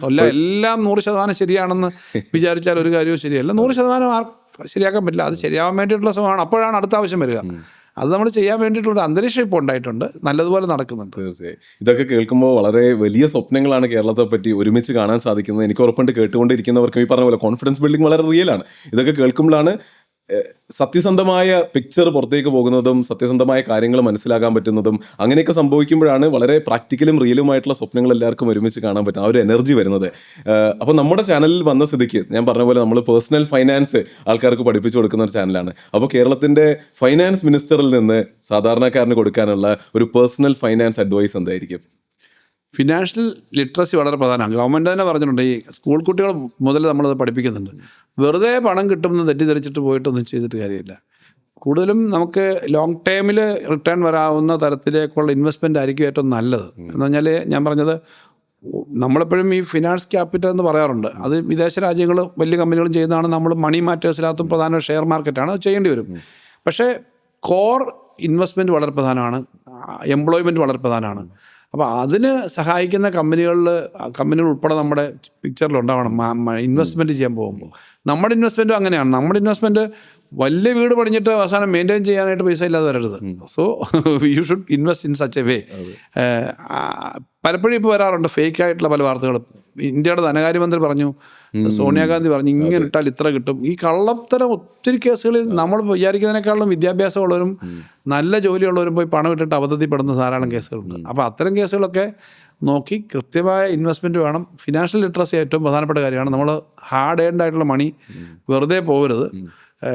അമിതമായി ഈ പലിശ കൊടുത്തിട്ട് ജപ്തികളും മറ്റും ധാരാളം വരുന്നുണ്ട്. അപ്പം നമ്മൾ ഈ ഇൻകവും എക്സ്പെൻഡിച്ചറും നോക്കി ചെയ്യുക എന്നുള്ളത് വളരെ പ്രധാനപ്പെട്ട കാര്യം തന്നെയാണ്. എനിക്ക് തോന്നുന്നത് നമ്മുടെ പല ആളുകളും ഇതിൻ്റെ റിട്ടേൺ ഇത് കൊടുക്കുന്നതിനെ പറ്റിയൊക്കെ ചിന്തിക്കാതെ ജമ്പ് ചെയ്തിട്ട് പല കാര്യങ്ങളിലും പറ്റാത്ത എക്സ്പെൻഡിച്ചറിലേക്ക് പോകുന്നുണ്ട്. അതാണ് പലപ്പോഴും ഈ ട്രാപ്പുകളിൽ പോയി ചാടുന്നത്. അത് ശ്രദ്ധിക്കണം എന്നുള്ളതാണ് എനിക്ക് തോന്നുന്നത്. അത് സ്റ്റേറ്റിനും പ്രധാനമാണ്. പിന്നെ ഇപ്പം ധനകാര്യമന്ത്രിക്ക് ചിലപ്പോഴൊക്കെ നല്ലപോലെ വിമർശനം കേൾക്കേണ്ടി വരും, പൈസ എന്താ തരാത്തതെന്ന്. പക്ഷെ പൈസ പറ്റാത്ത സാധനം പെട്ടെന്ന് കൊടുത്തിട്ട് ഇത് പൊട്ടിപ്പോകാൻ പാടില്ല. ഈ പറഞ്ഞ പോലെ പൊട്ടിപ്പോകുന്ന സ്ഥിതി പോലും വരുന്ന ഒരു സാഹചര്യത്തിൽ നമ്മൾ മറികടന്നേ, എന്നിട്ട് ഉള്ളപ്പോൾ കൊടുക്കുക. ഇത് വ്യക്തിപരമായ ജീവിതത്തിലും പ്രധാനമാണ്. അപ്പുറത്തെ അവർ ഇങ്ങനെ പറയുന്നു, നമുക്ക് നാണക്കേട് വരുമോ എന്ന് പറഞ്ഞിട്ടൊന്നും ചെയ്യേണ്ട കാര്യമില്ല. നമുക്ക് സ്റ്റേബിളായിട്ട് ചെയ്യാൻ പറ്റുന്നതാണ്. അതുകൊണ്ട് പേഴ്സണൽ ഇൻവെസ്റ്റ്മെൻറ്റിനകത്ത് അത് വളരെ പ്രധാനപ്പെട്ട കാര്യമാണ്. അപ്പോൾ എന്തായാലും ഈ ഒരു ലെസണിനും അതിനേക്കാൾ ഉപരി ഇത്രയും സമയം നമുക്ക് തന്നിട്ട് ഇത്രയും വിശദമായ ഈ ഒരു ചർച്ചയ്ക്കും വളരെയധികം നന്ദി. എൻ്റെ ഭാഗത്തു നിന്നും നമ്മുടെ എൻ്റയർ ഓഡിയൻസിൻ്റെ ഭാഗത്തു നിന്നും നന്ദി. അതായത് ഞാൻ മനസ്സിലാക്കുന്നത് ഇതുവരെ കേരളത്തിൻ്റെ ഒരു ധനകാര്യ മന്ത്രി ഇരുന്നിട്ട് ഇത്രയും ഡീറ്റെയിൽഡ് ആയിട്ട് ഇത്രയും ഡെപ്തിലേക്ക് പോയി ഓരോ മെട്രിക്ക് വെച്ചിട്ട് നിങ്ങളുടെ പെർഫോമൻസിനെ പറ്റി സ്വയം സംസാരിക്കുന്ന ഒരു വേദി എനിക്ക് തോന്നുന്നില്ല കേരളത്തിൽ ഉണ്ടായിരുന്നത്. കാരണം മെയിൻ സ്ട്രീം മീഡിയയിൽ ആകെ ഒരു 2 മിനിറ്റിൻ്റെ ബൈറ്റിൽ ഒച്ചപ്പാടും ബഹളം മാത്രമേ ഉണ്ടാവുള്ളൂ. അല്ലാതെ ഉള്ള മീഡിയകളിലേക്ക് നോക്കിയാൽ അത് പോപ്പുലറായി വരുന്നേ ഉള്ളൂ. അപ്പോൾ താങ്കൾ ഇത്രയും മനസ്സ് വെച്ച് വന്നിരുന്ന് ഞാൻ ചോദിച്ച ചില ചോദ്യങ്ങൾ ചോദിക്കുമ്പോൾ എനിക്ക് പരിഭ്രമം ഉണ്ടായിരുന്നു എത്രമാത്രം ചോദിക്കാമെന്ന്. പക്ഷേ അതിനെ അത്രയും കംഫർട്ടബിൾ ആക്കി ആ ഒരു വേദി തുറന്നു തന്ന് എന്നെ ഒരിക്കലും ബുദ്ധിമുട്ട് ഫീൽ ചെയ്യിപ്പിക്കാതെ എല്ലാത്തിനും വളരെ തുറന്ന ചർച്ചയ്ക്ക് അവസരം തന്നതിന് വളരെയധികം നന്ദിയുണ്ട്. ഇത് എൻ്റെ നന്ദിയല്ല, ഇത് കേരളത്തിൻ്റെ നന്ദിയാണ്. കാരണം ഇങ്ങനെയുള്ള ചർച്ചകൾ വേണം എല്ലാവരിലേക്കും, അപ്പോഴാണ് കറക്റ്റായിട്ടുള്ള ഇൻഫർമേഷൻ എത്തുള്ളൂ. അപ്പോൾ അതിന് താങ്കൾ കാണിച്ച മനസ്സാണ് ഇവിടെ ഏറ്റവും പ്രശംസ അർഹിക്കുന്നത്. അപ്പോൾ thank you very much for being on അതിശക്തം podcast. Thank you very much sir. Thank you. Yes. അപ്പൊ ഈ ഒരു പോഡ്കാസ്റ്റ് ഇവിടെ വരെ കണ്ട എല്ലാവർക്കും നന്ദി. നിങ്ങൾക്ക് ഈ ഒരു ചർച്ചയിൽ നിന്ന് കുറെ ഇൻഫർമേഷനും വാല്യൂവും കിട്ടി എന്ന് ഞാൻ വിശ്വസിക്കുന്നു. ഇന്ന് AI ഇത്ര ഡെവലപ്പായി നിൽക്കുന്ന ഈ ഒരു സാഹചര്യത്തിൽ ഇതിൽ പറഞ്ഞ കാര്യങ്ങളും അതിന് അറൗണ്ടുള്ള കൂടുതൽ ഡേറ്റയും ഇൻഫർമേഷനും കോണ്ടെക്സ്റ്റും ഒക്കെ വളരെ ഈസിയായി നിങ്ങൾക്ക് എക്സ്പ്ലോർ ചെയ്യാവുന്നതേ ഉള്ളൂ. അപ്പോൾ തീർച്ചയായിട്ടും ചെയ്യുക, മനസ്സിലാക്കുക, ഒരു റെസ്പോൺസിബിൾ പ്രൊഫഷണൽ സിറ്റിസൺ നിങ്ങളാവുക. എനിക്ക് ആകെ ഒരു വിഷമം ഉണ്ടായത് സമയപരിധി കാരണം ചർച്ച ചെയ്യണമെന്ന് ആഗ്രഹിച്ച എല്ലാ വിഷയങ്ങളും നന്നായി തന്നെ ചർച്ച ചെയ്യാൻ കഴിഞ്ഞില്ല എന്നുള്ളതാണ്. ഉദാഹരണത്തിന് 16th ഫൈനാൻസ് കമ്മീഷന്റെ പുതിയ റെക്കമെൻഡേഷൻ അനുസരിച്ച് സെൻട്രൽ നിന്ന് കിട്ടേണ്ട ടാക്സിന്റെ ശതമാനം 1.92% നിന്ന് 2.38% ആയി കൂടിയിട്ടുണ്ട്. കേൾക്കുമ്പോൾ ചെറിയ നമ്പർ അല്ലേ എന്ന് തോന്നുമെങ്കിലും ഇത് കാരണം കേരളത്തിന് സെൻട്രൽ നിന്ന് ഓരോ വർഷവും 10,000 കോടി രൂപ കൂടുതൽ ലഭിക്കുമെന്നാണ് നമ്മൾ മനസ്സിലാക്കുന്നത്. ഇത് കേരളത്തിന് തീർച്ചയായിട്ടും വളരെയധികം പോസിറ്റീവായ കാര്യമാണ്. അപ്പോൾ പറഞ്ഞതുപോലെ എല്ലാവർക്കും ഈ പോഡ്കാസ്റ്റ് വഴി കൂടുതൽ നോളജബിൾ ആകാൻ കഴിഞ്ഞു എന്ന് ഞാൻ വിശ്വസിക്കുന്നു. ചർച്ചയിൽ വരാതെ പോയ ഏതെങ്കിലും പോയിന്റ്സ് ഉണ്ട് എങ്കിൽ നിങ്ങൾക്കത് കമന്റിൽ അറിയിക്കാം. തുടക്കത്തിൽ പറഞ്ഞതുപോലെ ഒരു ഹെൽത്തി ആയ ഡിസ്കഷൻ ആണ് ഞാൻ കമന്റ് സെക്ഷനിൽ പ്രതീക്ഷിക്കുന്നത്. അപ്പോൾ അത് അങ്ങനെ തന്നെ ആകുമെന്ന് പ്രതീക്ഷിക്കുന്നു. അപ്പോൾ ഇതുപോലെ വീണ്ടും ഒരു നോളജബിൾ പോഡ്കാസ്റ്റ് ആയിട്ട് ഞാൻ തിരിച്ചു വരാം. അതിശക്തം.